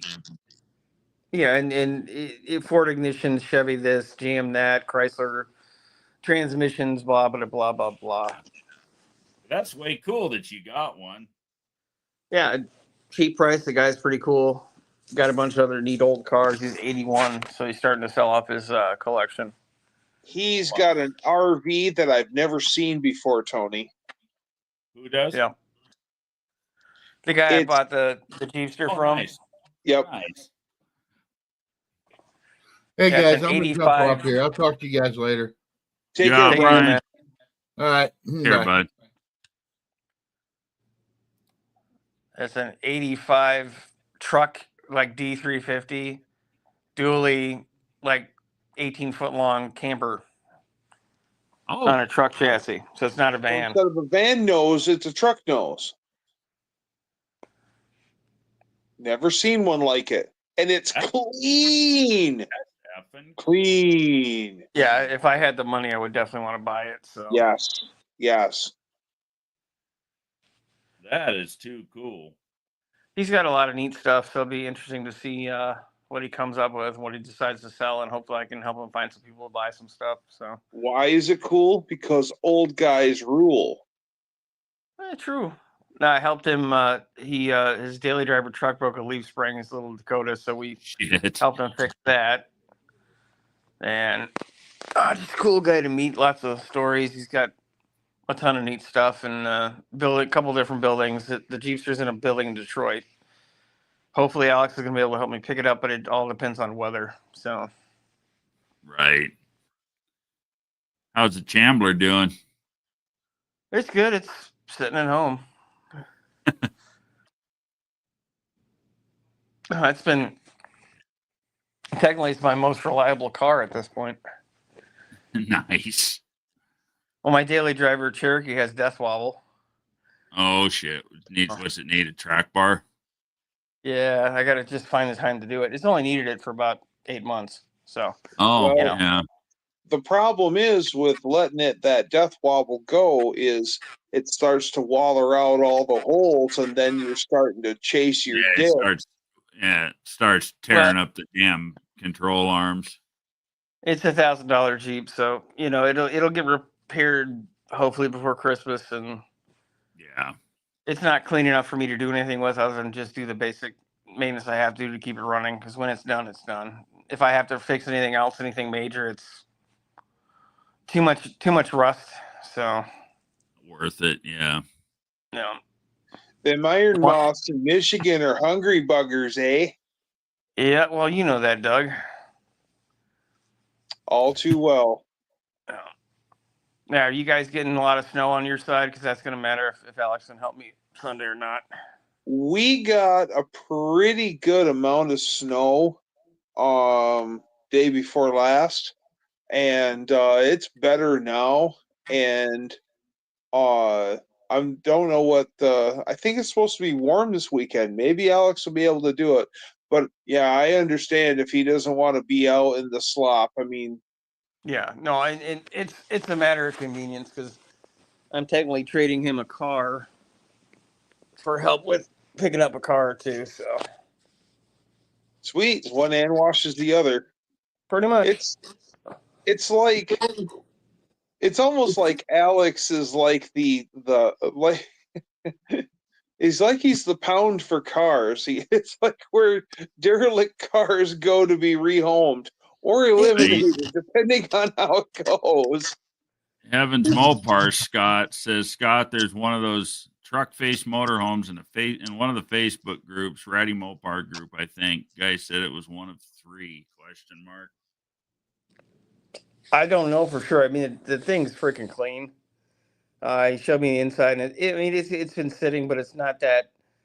You know how every motorhome you see the roof is washed out and everything's destroyed Right. inside. It's not like that. So it's definitely would need little things here and there because I don't think he's driven it much, but it actually would be a pretty cool little project. That's and a cool thing about stuff like that is it doesn't usually see a whole lot of miles.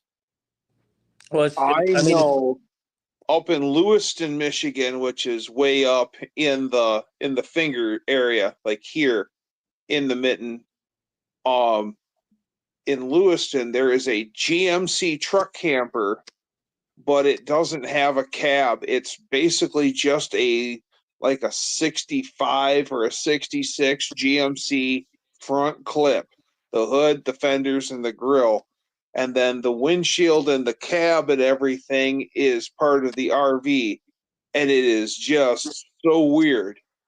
Yeah, there's a Ford for sale like that right now too, like a 71. Nice. They do look. They weird look to see.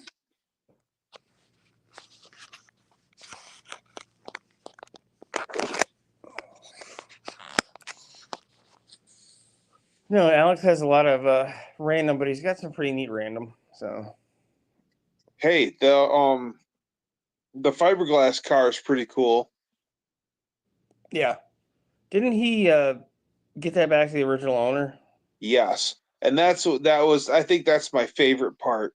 Is he scooped it up and the original owner wants it back and he wants to make sure they get it back. That's awesome. Yeah, Nice. it's cool that he did it. It's the right thing to do, but it's a shame because it would have been a neat project. So it would have been for sure cool. A kid that I went to a youth group with, he drove a Bradley GT when I was in high school youth group. It was red. Cool. Yeah. At the time, I thought it was just a dumpy, shitty car. And now, because now in hindsight, now that I know, like, how many Bradley GTs have you seen actually running and driving? Exactly. Yeah. Well, then there are also a couple different versions of it. Some of them are pretty cool. Some are pretty scary looking. His was his was a ratty car. I mean, he was a high school kid, working at the local grocery store, and dumping every penny he had into that Bradley. So, I mean, it wasn't fast by no means, but it looked neat and it had potential. Right. Yeah. That's now in hindsight, that is the only running and driving Bradley GT that I ever saw. To your point of it not being fast, but it's cool. It's like the Jeepster. This Jeepster I've got here, we call it the knot rod. It's obviously not fast, and it's not gonna be fast, but it's flipping cool. Right. I kind of always liked that the Coyote from Hardcastle McCormick. I always thought that was a neat looking car. Yeah, that is a cool looking car. Because it's sort of like a Bradley GT, but it looks more like a McLaren Can-Am car. Yep. Well, there was a whole bunch of manufacturers at that time that made these wild ass fiberglass bodies for Volkswagen Pans. You had like there was a Valkyrie. There was one called a Valkyrie. There's like the car that Alex has, and then there was Bradley GT, and then there was one that had this weird spaceship pod thing that tilted up that opened up. you. And then you stepped into the front of the vehicle and sat back and then grabbed the lid and closed it on you. It was cool as cool could be. There's one that I see rare every once in a while. It's called a Fiber Force Jamaican, and it sort of looks like a Corvette, but more sculpted. And it's on a you could either get them, I think, you could put them on a Corvette pan or you could put them on a VW pan. I think I'd rather have it on the Corvette pan. It's a neat car. I see them every once in a while. At least the Vet would hopefully be relatively 50-50 balance as long as the body. Yeah. Yeah, there's a it's called a Parmalee, and they made like 30 of them, and it's a fiberglass body you'd put on a Jeep from the 60s, and there's one for sale kind of in between you and I, Doug. Okay. And they want a little too much for it. If it ever gets cheap enough, it's neat enough that it's like they look kind of neat. It looks like a 60s. It looks like something that like Barris would have designed.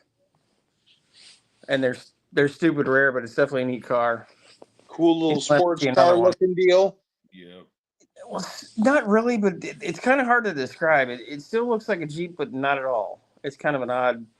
It's almost impossible to describe the way it looks and have it make any sense. I get what you're saying.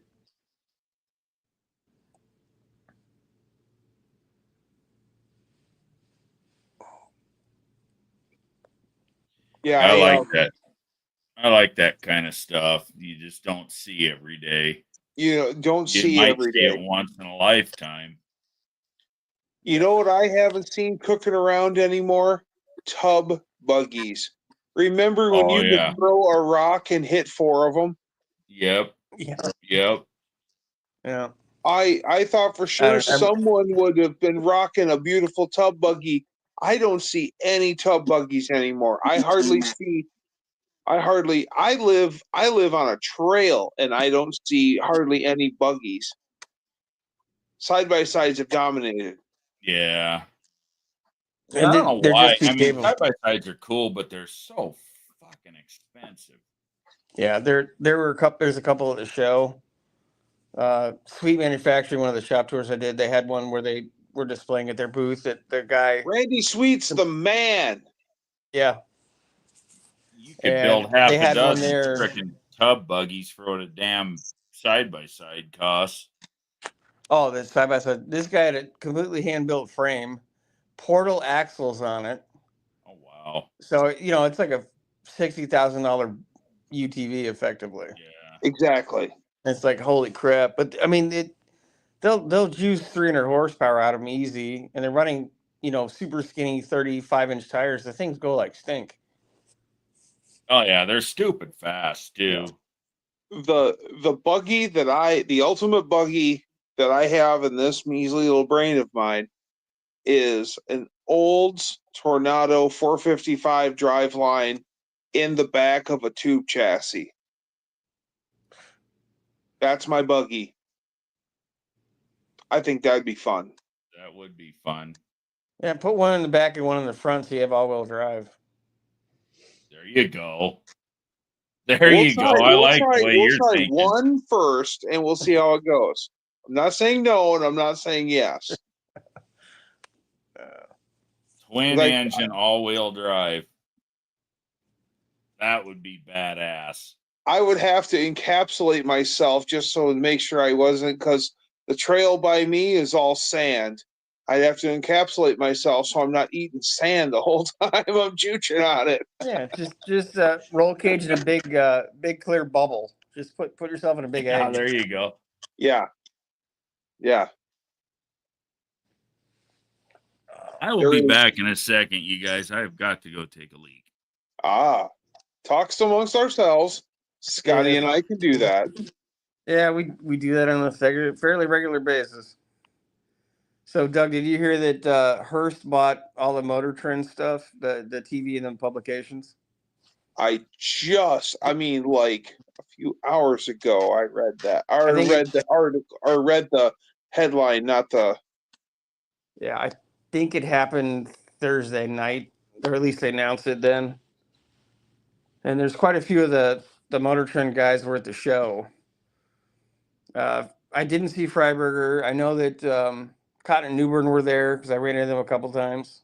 And Finnegan was at. Both those guys I'd love to talk to. It was one of those things where they were running around, bouncing around, doing stuff, so I didn't want to bug them. Oh, yeah. So, because they were busy, they were signing stuff and doing stuff. So it was like, if I'd had a spare second, I would have said, hey, thanks for, all the years of doing stuff and good luck with YouTube land. So. Right. Yeah, but they're almost always there signing stuff. I really like both of those guys' attitudes, but especially Mike Cotton. He comes off as, and he is that guy that he's the guy that's going to say something crazy and he's just messing with you, and he'll give you a bunch of flack and attitude. He's just messing with you. He's got a pretty prolific company building custom cars too. He definitely has the stones to back up what he puts out verbally. Oh, I have no doubt of his ability. Just the stuff that he pulls out of his little bag of tricks, just on Faster with Finnegan, was amazing. So yeah, Cotton. And they're both really. They're both really little. I'm not surprised. They're both short. They're like 5'7" That's okay. And you don't always know how tall somebody's going to be until you meet them. And just them being on camera doesn't always tell you that. Well, the height, but for instance, at No Name Nationals, I met Lars for the first time. I figured he was going to be a little short guy. I was surprised when he was as tall as I was. I told him, I'm like, I expected you to be short. And he's like, really? When I first met JB, I thought he was going to be shorter than he is. When I first met Two Hacks Jeff, I thought he was going to be a lot taller than he is. Yeah. I was surprised when everyone's like, yeah, Jeff is a little guy. But then again, Jeff can work like three men. Yeah. Well, he makes up for his height and and personality. He only sleeps 3 hours a day. Yeah. Yeah, and that's sleeping in. Yeah, Lars is back. Running around in the hooked up with him. We walked around PRI for about an hour before we had to take off. So yeah, it was fun to kind of shoot the breeze with him. He told me about it. Man. He told me about the supercharger thing, and awesome. Had some pretty good luck with that too. So he had some good luck with what? The supercharger. Oh yeah, I found that, man. Yeah. I ran across that and my blood went cold. I'm like, damn it. I ain't got no cash. Okay, if I can't scoop it up, I know who will. Or I know someone who'd be interested in it. And I'm always constantly sending Jeff links to this and that, whatever I find. I couldn't, my jaw hit the floor, and he's like, I'm going to get it on Sunday. It's like, holy shit. Yeah, next time you talk to him, you have to ask him about it because I don't know what he wants said about what he's doing with it, but it's pretty interesting. Yes. Well, it's in the air. I don't know if he's gonna. I'm not gonna let the cat out of the bag, but he does have some great ideas coming up. Yeah. No, he was talking with Holly. They're thankfully pretty solid backers of his channel, which is pretty cool for him. Gives him a lot of opportunity to get some stuff that is pretty cool. I think all he gets is just a steep discount. Yeah, I don't know. Yeah, again, we talked a little bit, but I don't know what he does and doesn't want known. I'm not trying to be cloak and dagger. I just don't know what he wants people to say. So right on. Not my place to say it. So gotcha. Yeah, I'm the same way. I try not to spill too many beans. No, I'm happy for him because he certainly puts in the effort. It's nice to have somebody say it back to him. So A. Yeah, if there was a higher grade than A for effort. In 2022, No Name, him and I talked about his deal with Hollywood. It's a pretty good deal. Pretty cool. Oh, all right, guys. Well, I'm gonna have to cruise out. I'm gonna wrap it up here. Great seeing you, Scott. Yeah, we got to get up. Take care. Have a safe travel home. Yeah, do an hour or two at the show tomorrow and pack up and take off because as media, we get to go in a little earlier. So I'm gonna do a couple quick spins with the camera, get some more shorts out. That's awesome. Nice. Well, enjoy PRI and be safe on the road, man.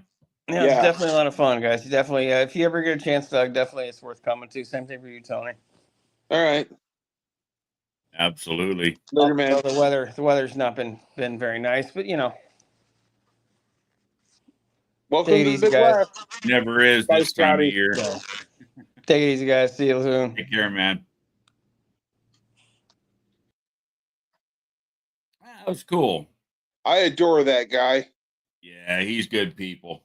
He's great people. He's good people. I like Scott. Even if they do leave 40-something Batman Batmobiles in my campsite at No Name. That's all in good fun. Oh, I know it is. It was hard to take. At first, I was taking it in good stride, and then they kept coming, and they kept coming, and they kept coming, and they kept coming, and there's like, more. What in the fuck is going on here? Yeah. When we got at first I'm like, we hit the teens. All right, okay, cool, teens. We got into the 20s. I'm like, yeah, they got to be running out soon. When we got into the 30s, I was like, what the fuck? And when we got into the 40s, I was just like, this is ridiculous. Right? How many of these things are in existence? Final count, 44.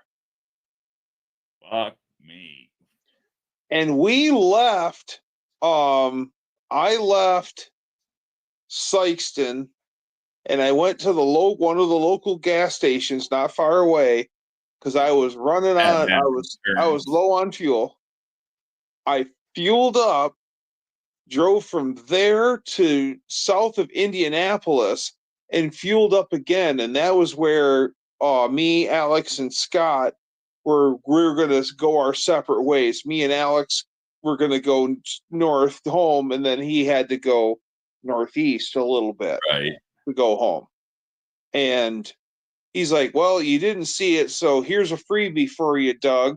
And he goes over and he opens the gas door on my fucking Ram and then reaches inside, and in that little cubby next to the gas cap, was a fucking Batmobile. You didn't notice it. I fueled up twice. I mean, if it had teeth, it would have bit me times over, and I still wouldn't have found it. Oh, that's he had it crammed up over by the hinge in between, and everything worked fine. Yeah, I've got it over there on my entertainment center. That's funny. Well, in your defense, your health was going south on you too at that time. Yeah. Didn't you have to go have an emergency appendectomy after No Name? I had to have an emergency appendectomy. Yeah. I came home. I had that Monday getting sick off at No Name, right? Yeah, everything was fine at No Name. I had I was a little bit uncomfortable one night, but only for like an hour. Right. And I didn't think anything of it. It felt like I just had to take a Duke, to be honest with you. That's what it felt like. Like I had to sit down and take a good, healthy one. And no, that wasn't it. And so I come home on Sunday, and I had taken that Monday off as a buffer day in case shit went south. I had one more day to get home, without missing work or anything like that. And my day was fine, except I just felt like I had to poop, and I couldn't. And I mean, I could, but I wasn't getting that one out. And then I went into work on Tuesday. I worked my whole day on Tuesday, and something wasn't right. And then I started researching my symptoms and everything. And they said, if it persists after so many hours, go to the hospital. And that's what I did. And I'm glad I did. Yeah. But my pain level at its highest was just uncomfortable. I was never in any serious pain. I've heard of some people like practically knocking on death's door. Right. And I didn't have anything of that. Like I said, slightly uncomfortable was the worst I had ever been. They're like, we're so happy you got it. You came in when you did. And the doctor comes to me and he says, I'm kind of concerned about your size. Okay, I'm a big guy. I get that. And he goes, normally we'd be able to treat your appendicitis with antibiotics. And I'm like, really? No surgery? Yeah, no surgery. We can do it with antibiotics.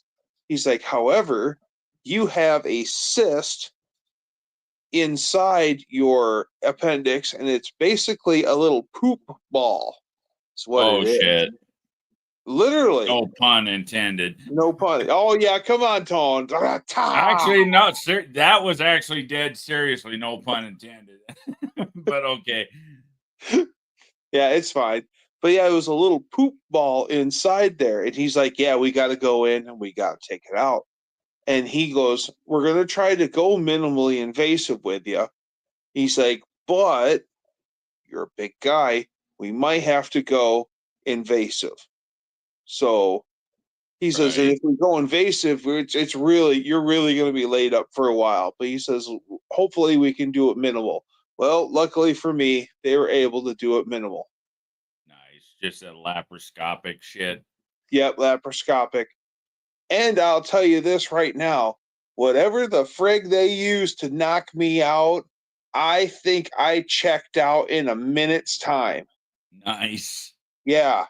No pre-shot. The last time I had surgery, they gave me a pre-shot in my keister, and then they wheeled me to the operating room, and I was already feeling pretty good by the time I got to the operating room.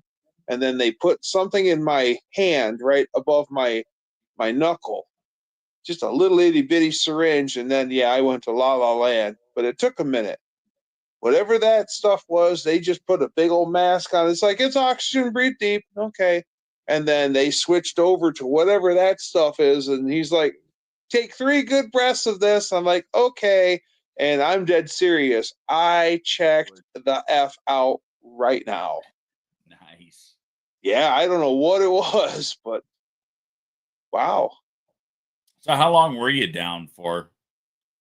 I want to say, afterward, not the operation, but like recovery. Yeah, recovery. Yeah, recovery before you go back to work.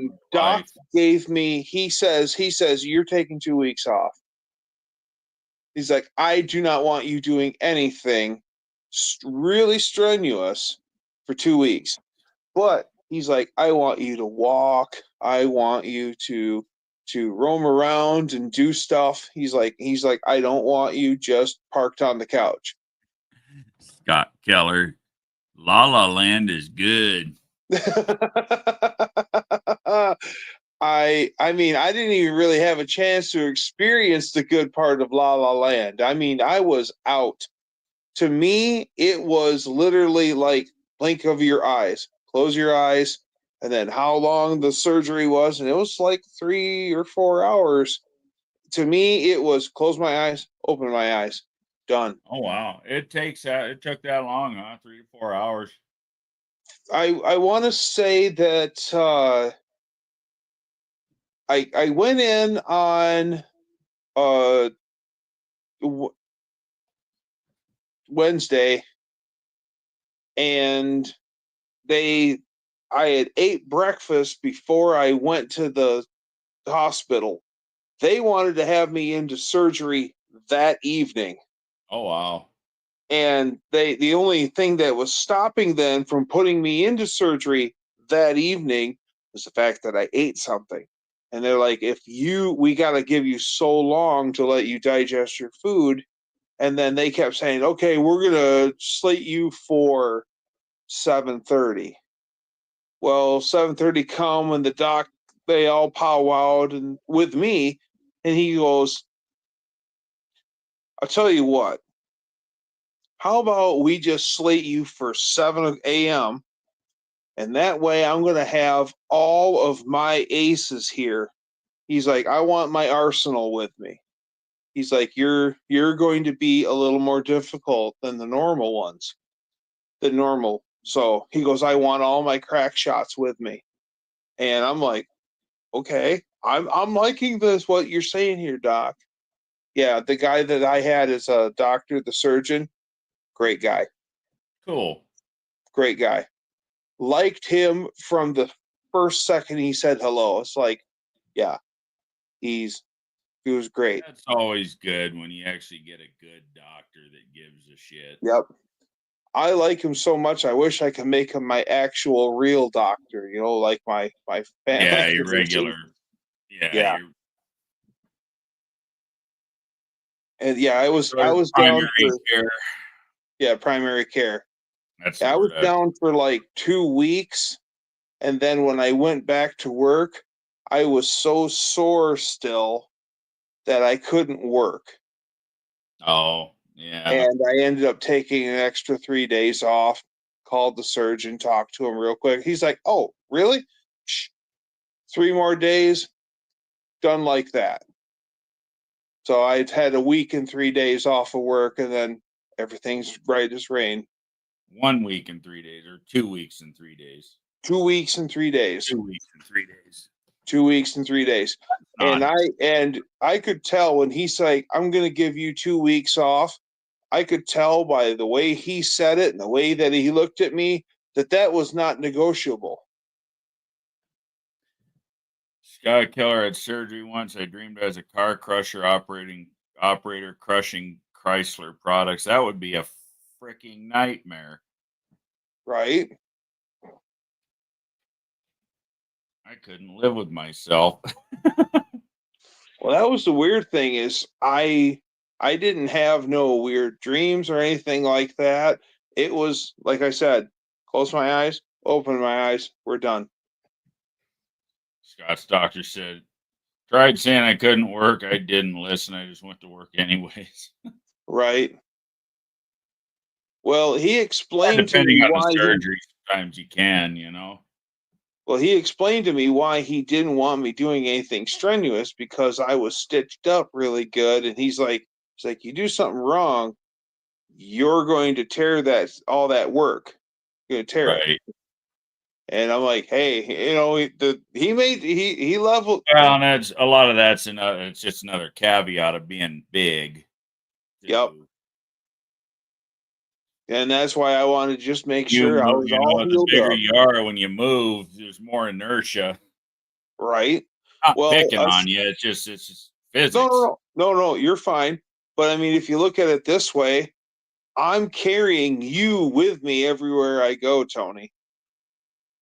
I don't know about that. I'm pretty fucking big myself. Well, what I do know you? I'm not as big as you are, but I'm Right. fucking bigger than I want to be. Okay. I've got a 200-pound man that I'm carrying with me at all times. Yeah, 200 pounds, that's about 2/3 of me. Well, when I was in high school, I was 200 pounds. Yeah. So I figure I've got a 200-pound guy that I'm carrying with me everywhere I go. So you're right around 400 then, that's what you're saying? Yeah, I'm more than 400. But I'm trying to do something about it. It's the older you get, the harder it is. God damn, it's hard to lose weight. I know. You see, the I don't problem with care. losing weight is it keeps finding me. That's what I don't like. Right. Yeah. And my bad eating habits have a lot to do with it, but I don't give a shit what I do. My body just plain ass wants to hang out at 275. I mean, it's just where it wants to be. I will, well, it's like, well, take for instance the year that got the truck back together, last year's, 22. I frickin' thrashed in the shop. That's all I did was eat shit and work on the truck. And I got down to 250 Okay. by November of 22, month and a half or so after No Name Nationals. I was right back at fucking 275. Yep. Well, because you weren't breaking your ass in half and you no longer had that date looming over your head. Right. Yeah. It's just no matter what I do, that damn weight. And I don't seem to get heavier than that. But can't get lighter than that either. That fucking weight just won't stay gone. I'm with you. I hover in that one spot. Yeah, you have a range where your body Yeah, I have just a wants range. Yeah. to be. And it's amazing, you can work your way down, you can work your way down, you can work your way down, but all of a sudden, oh, there you go. You fell off the wagon or whatever, and then yeah, you're back up a little bit. Yeah, and you're always working in that range. And no matter what you do, the shit won't go away. But I Yep. will say, meeting you in person, you don't look like a 400 pounder. You and everyone else tells me, yeah, you're like, oh, like I'll actually be real and say I weigh this much, and they're like, you do? I'm like, yeah, no, yeah, I'm being honest. Yeah, I mean, I might have pegged you for 340, 350, but I would have never thought you were 400. I mean, yeah, you're a big guy. Yep, I'm I a would big have guy. never, I would have never guessed 400. Well, this old So guy you I wear used it to, well. thank you. I'll just say This that you wear it well. this one old guy I used to hang out with, he'd he had a big old gut on him like I do, and he'd slap his gut and he'd say, "It all turns into cock at midnight." Right? That's what I always used to say. It's a fuel tank for a fucking machine. Right. What was really funny is a deceased friend of mine. We'd be hanging out, and it'd be after midnight, and he'd all of a sudden you see him go, "Okay, what are you doing, Brad?" "Well, it's 1:05. Thought that turned into, oh fuck." Right? Well, and it's funny, you mentioned you hung out around 200 in high school and then you got big. I was I was a fucking beanpole growing up. Oh, And I mean, I like 160, yeah. 165, once I was a fucking beanpole. A strong fart would blow me away. I mean, I was always strong, but I was just tall and fucking skinny, Right. And about the time I hit, I don't know, 25, 26 years old, I just fucking poof. I mean, And there really are late bloomers out there. yeah. Yeah.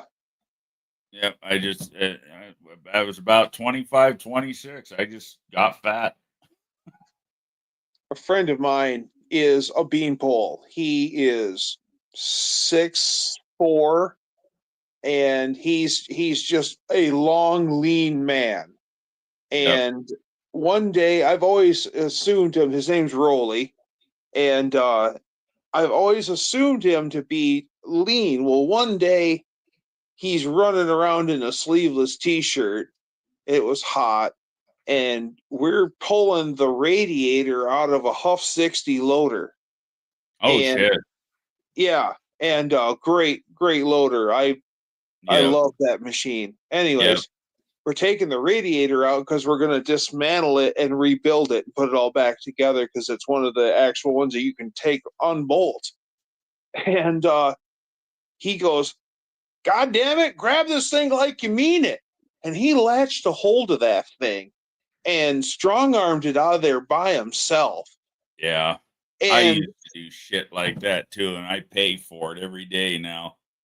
And I just like, I mean, for the first time, I mean, he's always been long and lean, and I didn't think he had that much muscle. When I seen him latch a hold of that son of a buck, I was like, wow. You're a tall guy. What are you, 6'5"? Me? Yeah. I'm 6'2" at best. I thought you were taller than me. No, sir. I don't know. Maybe it's because I was sitting down all the time when we were hanging out in the pits. That's true. That's true. I thought you were, because I'm 6'2". For some reason, I thought you were taller. Yeah, you and I are about the same height. That makes me feel good, though. Yeah, I'd be like, "Hey, Tony, how you doing?" "Hey, little buddy," put my hand on your head. Hold my beer. Yeah. Here, Tony.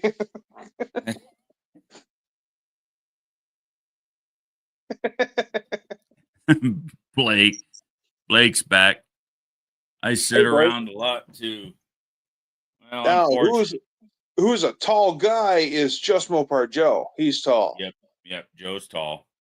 And Joe's smart. Good fucking people too. Man, he traded me that lower tunnel ram for the 383 for 440.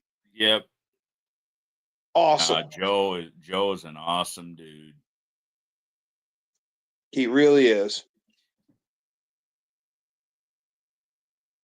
It just blows my mind how many just absolutely stellar people I ran into at No Name. It really is a family reunion that a drag race breaks out. Yep. Blake's been here. He's been listening. He's just been editing shit. Yeah, I'm gonna have to brush off my editing skills. I'm gonna be doing a lot of footage on that Jeepster. It's a cool machine, Tone. Yeah, that is a cool fucking car, and it deserves to get showcased. It's kind of almost a primrose yellow. Where's my my Kaiser Willys catalog is in the other room. There's a name for it, and it's specific to that year, and I forget what the fuck it is now. But it is yellow.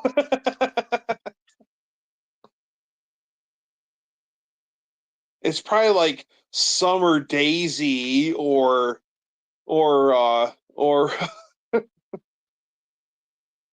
Cream. Nanner Puddin'. Yeah, it's the Nanner Puddin' Jeepster, right, guys?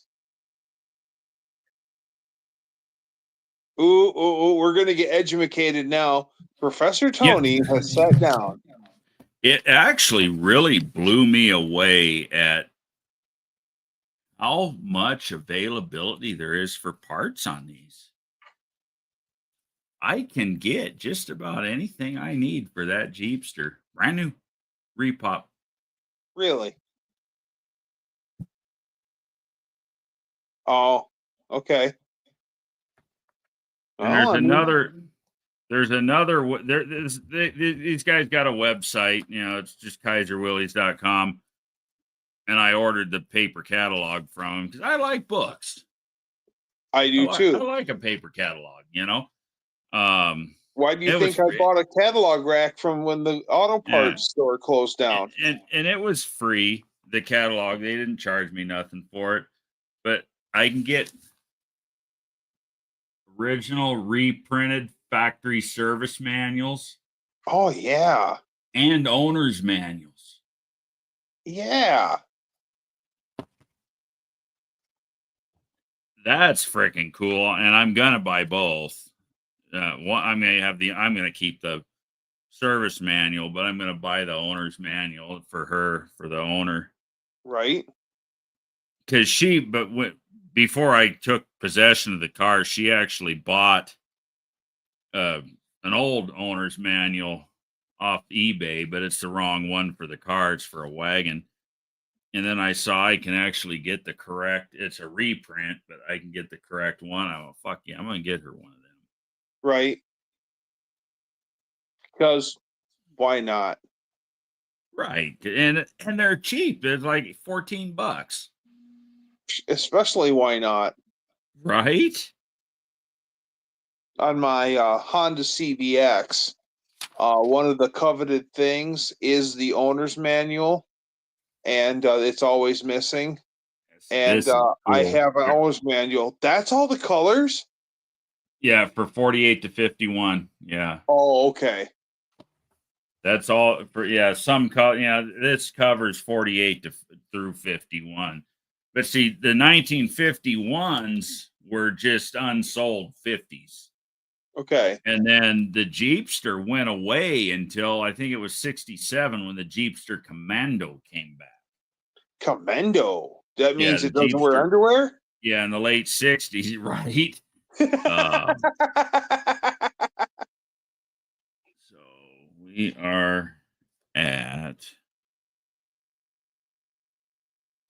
Wake Ivory is what that color is called.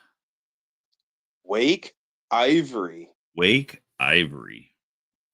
There's another one.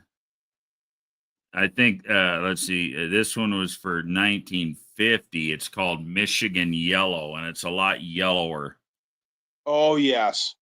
There's also one called Transport Yellow. I think that was a 49 color. I'll show you.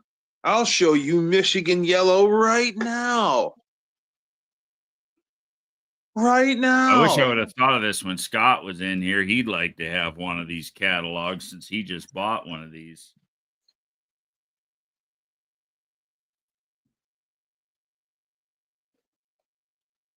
That's Michigan Yellow. Yep. So let's see. 1948.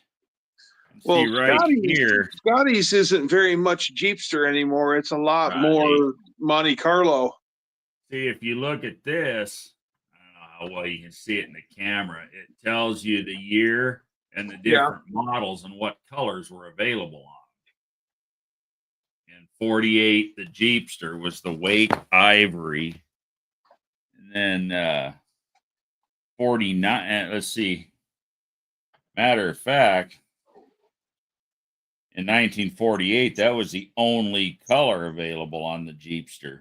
Now, in 1949, you had blue, pine green, Potomac gray, Shasta green, Sportsman's green, Venetian red, Universal beige were the colors available in 49 for the Jeep. Universal beige. Universal beige. Wow. Okay. I got to take a pause with the cause. I'll be right back. I'll be here. Yeah, but this book has been absolutely instrumental in lining out everything I need to do the job I need to do. And it really did. It surprised me at just how much is available for these old Jeepsters. So, yeah, no, not sponsored in any way, shape, or form by these guys. But for any of you Willys fans, it's a great asset. There's another outfit called the Jeepster Man that's online that I'll be also probably getting some parts from. Bad Attitude Blake says, my favorite color is clear. Why is that, Blake? Honestly, my favorite color on a car is fucking black. Anything with spangles.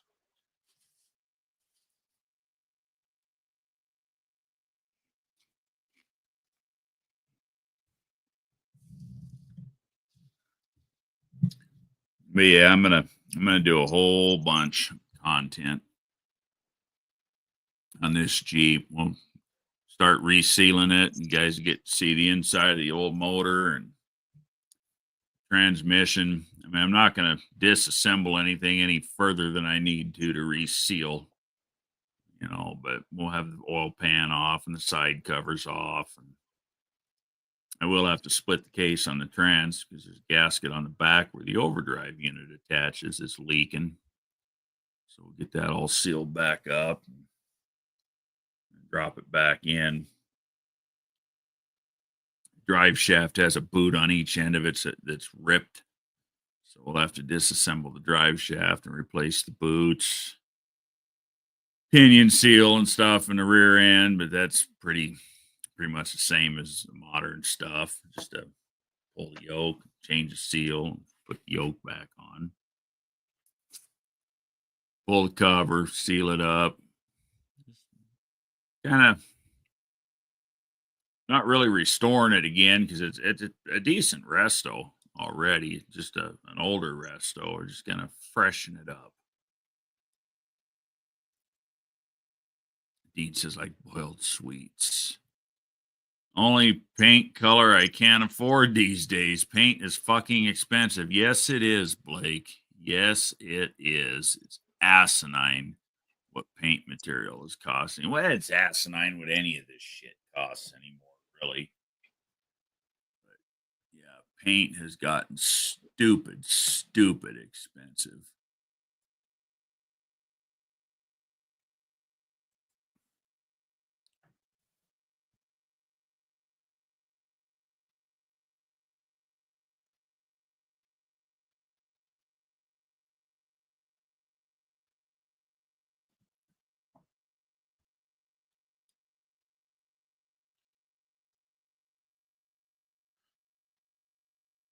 So how's the truck coming along, Blake? You making any progress with it?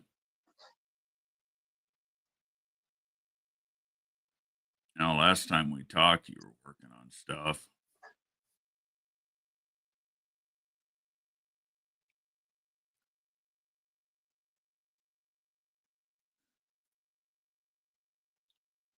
Guessing the computer's working all right since you're on here watching.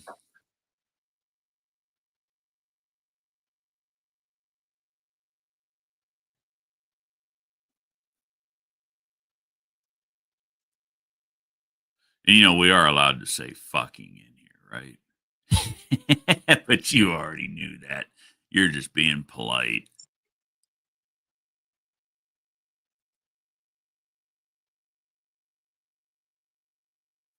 And I've been sitting here for 5.5 hours. I was on John's live for 2. We've been here for 2.5. Been kind of a long day. Wife's out of town, so this didn't really change much, except she ain't here, so I got to do some other chores.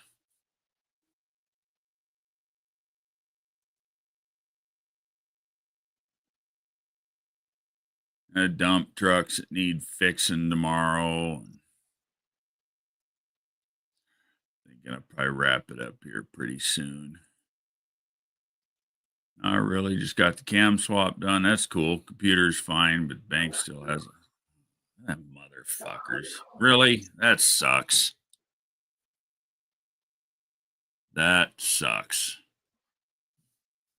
If it was me, I'd be shopping for a different fucking bank. They ain't treating you real good on that front.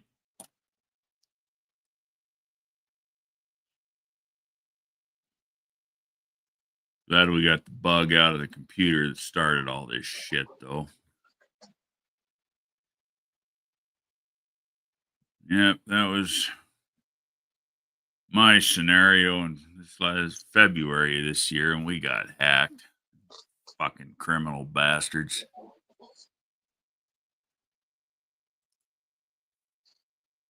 Put the front clip on to match up the measurements, mock up the measurements, but we have rain for the next 6 days. That sucks. He's back. I'm back. I'm no Have longer no seeing fear. this. The Dougster is here again. Again, the Dougster hath returned unscathed. The Dougster has returned. Is that like Return of the Jedi? No. I never really got into Star Wars real heavy. I did a little bit, but well, I did too, but when I say not real heavy, as quick as I got into it, I got back out of it. Yep. The only thing that I really kind of nerd out about is the toys from when we were kids, Tony. Right. Like the big four-legged Imperial Walker and the Chicken Walker and all that stuff. Right. But other than that, yeah.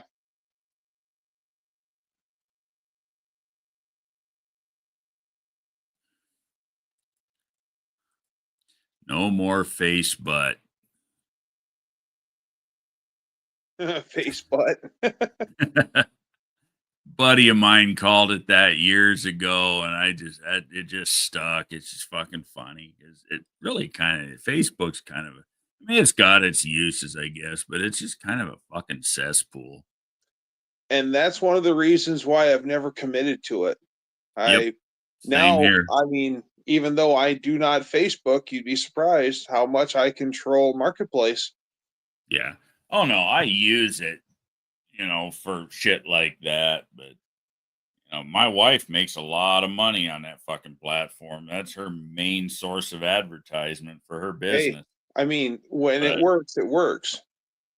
So she's got a group, she's got a Facebook group that's got like fucking 10,000 members in it, and that's where she sells her products.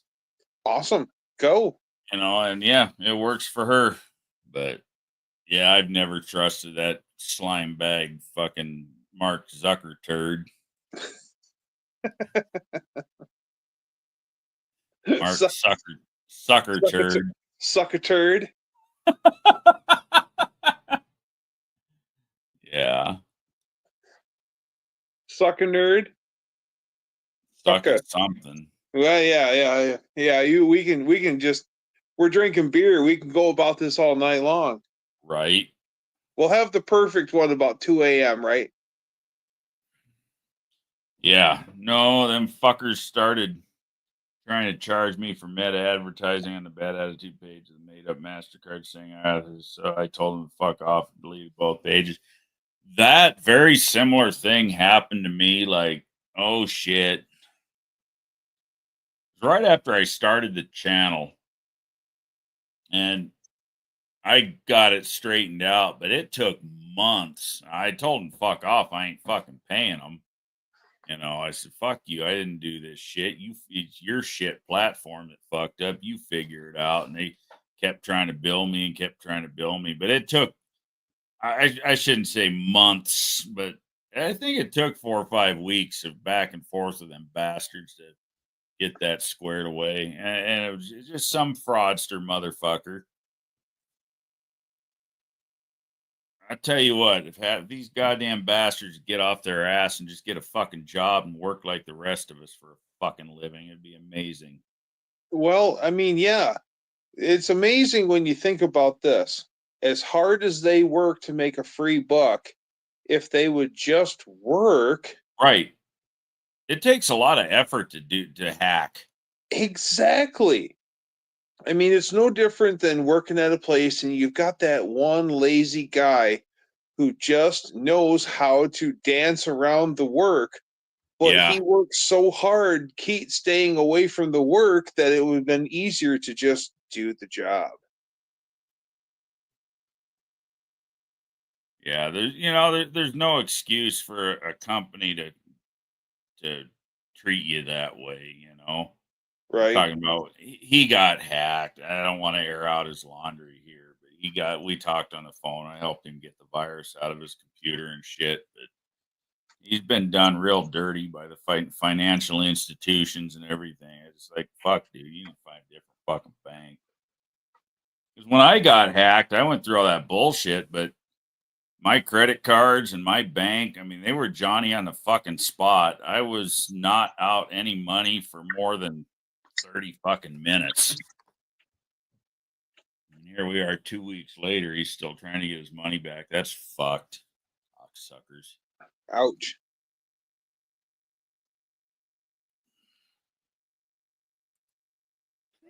Blake, hey, bullshit, you're a lazy guy. You get an awful lot done for a one-legged man in a fucking wheelchair. I would say you're pretty goddamn far from lazy. It's pretty exceptional what you accomplish. On Cold War Motors, there is a guy that Scott goes and sees. He's the kind of the central guy that he goes and see, and he's a paraplegic, and his name is Dary, Dary. Mm-hmm. And Dary is a paraplegic, and he paints cars. He has a love for police cars of the Canadian provinces where they're from. And it's amazing what this guy does in paint work as a paraplegic. So, my hat, I'm the amateur paint jobs that I can pull off, and I have all my facilities, and this guy's making beautiful stuff happen. And he's a paraplegic. Awesome. Well, you've seen Blake's truck that he's building. It's awesome. Yeah. That is fucking awesome, especially for, just a guy that's been disabled, had his fucking life taken away from him. It just goes to show. Very impressive. Both these guys can totally reinforce this statement. Disability does not mean inability. Yeah, exactly. He says my bank folks are useless, clueless, and to be blunt, dumbasses. Yeah. And I'll add one more. They don't give a fuck. It ain't their goddamn money. Right. Motherfuckers. It ain't them wondering how they're going to buy a fucking burger for dinner tonight. Pricks.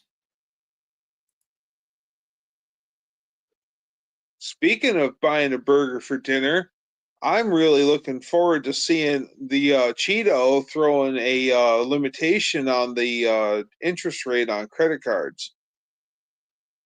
Yep. That's going to be huge. Yep. I carry a little bit of balance on them, but not very fucking much. So that won't affect me much. But grand total, the only thing that we owe on besides our mortgage is about $2,000 in credit card debt. Yeah. That's it. Well, I use the credit cards to buy parts for customers, and then when I get paid from the customer and pay it off. That's all the fuck I use them for. No, that's fine. That what you're doing is fine. Yeah, you float it and then pay it and then knock it out though. Right. That's perfect. That's not how everyone else rolls. No, when you're carrying a bunch of debt, that'll be big. But then again, people that carry a bunch of debt, sometimes get where they're at by their own fiscal. What's the word I'm looking for? Afford? Yeah, well,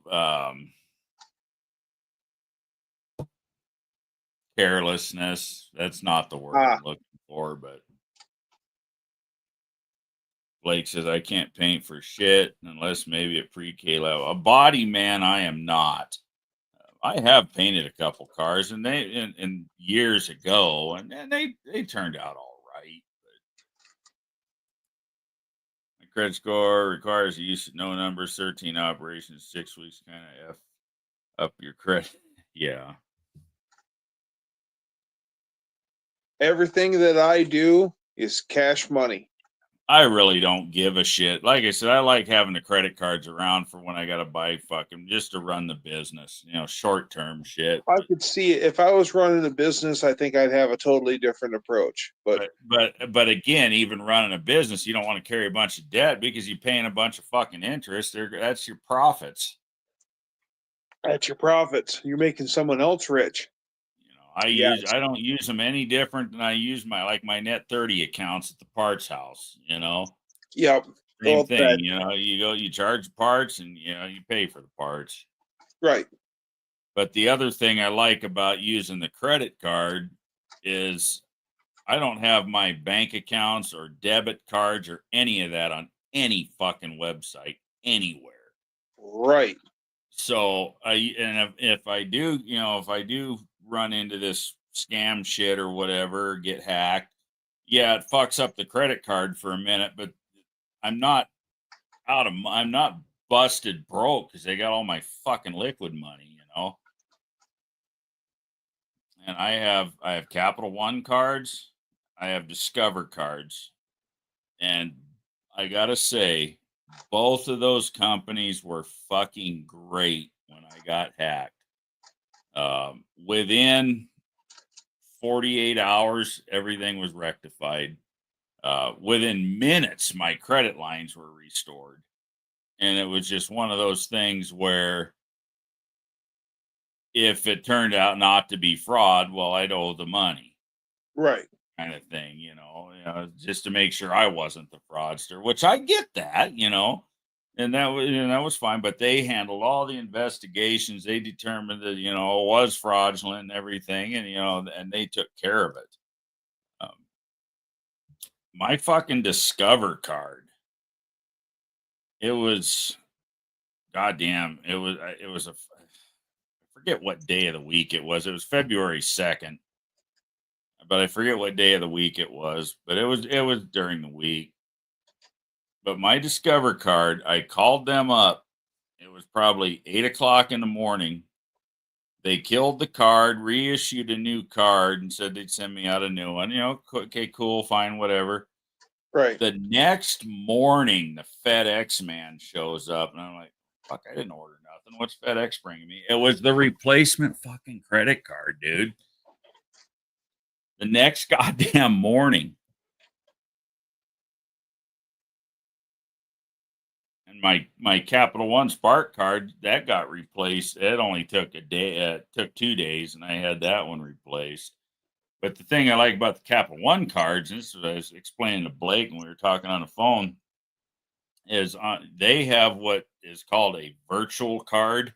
You can go on your Capital One account online and create a virtual credit card that's attached to your same credit card account, but it's not the real credit card number, but you make it so it works at only one vendor, like Amazon or eBay or StreamYard or whatever, Okay.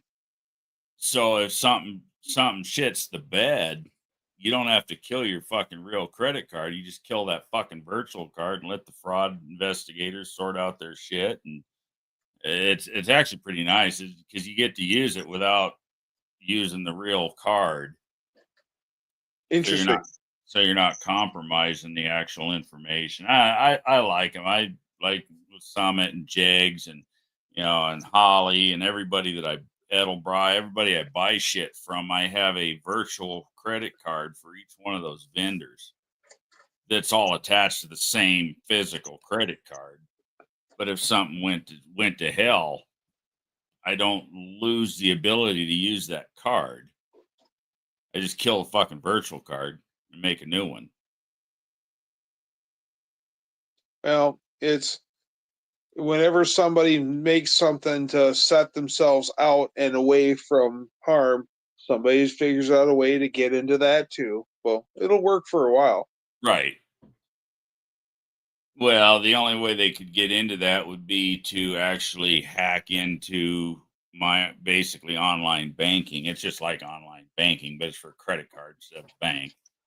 Oh, but even at that rate, the way it's set up, I can't even go on the website in order to see that card number. that virtual number, I have to do two-factor authentication where they send me a text or a notification on the app on my phone, which is how I do it. But if you don't have the app on your phone, you can just get a text from. But they have to make contact with your fucking cell phone before they'll show that number. So yeah, whatever. I mean, you try to add layers of security. Right. That's all you can do. And like, there's always some asshole hacker that's going to find a way around and still manage to hack you. But that's one of the big reasons I like to use credit cards for shit like that, because it's not attached to my fucking bank account. It doesn't leave me scrambling like it did Blake. And I see the other Blake is in the house. Bad Tree. What's up, heathen? What's up, heathen?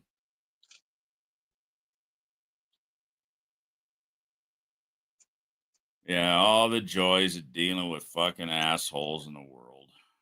Hey, maybe Blake knows. Jeremy gave me some jerky from some great place somewhere. Where do you guys get that good jerky from? Because that stuff was awesome. I didn't get any of that. I'm fucking jealous now. It was really good. Yeah, Jeremy gave jerky. me a handful. He had two flavors. One was like Little Kick and one was something else. It was both really good. Yeah, I was snacking on that all the way home from No Name. Nice. I love fucking jerky. There is a place by me. It's called the Big O Smokehouse. And like if I've got salmon, I went out on a salmon charter and I caught 12 salmon. I only want 3. I can sell the rest to them. They'll cut it up. Nice. They'll smoke it. Yeah, you actually go right up to the counter and you can buy it by the pound. It's pricey, but it's really good. And they make a whole bunch of great stuff. I love fucking salmon, smoked salmon. Oh yeah, it's Mississippi Meats in Prairie du Chien, Wisconsin. Okay. Thank you. Appreciate that, Blake. It was good. It was really good. Good peppery jerky. Yeah. I love pepper jerky. There is a place north of me in Dublin, Michigan, and it's just called the Dublin Jerky Store. And that place makes, they make summer sausages and jerky, all kinds of flavors. Nice. And we had a driver that would come in, and he'd always want to be loaded out first. But we always have drivers that whine and cry and want to be loaded out first, but they never ponied up anything. This guy would actually say, "Look, guys, I'm willing to make a trade. I'll buy you guys pizza from Pizza Hut. Nice. If you guys will load me out first." And we're like, "Right away, sir." Fuck yeah. So one day he comes in, he goes, "No Pizza Hut today, guys." He goes, "But I got this." And the Dublin store makes summer sausages that are 18 inches. Really, they're 36, but they cut them in half. Right. And then vacuum seal them. He pulls out a summer sausage from the Dublin Jerky Store that is morel mushroom and Swiss. Oh, wow. And says, "I'll trade you this for a quick loadout." And we said, "Right away, sir." There you go. That stuff was delicious. Nice.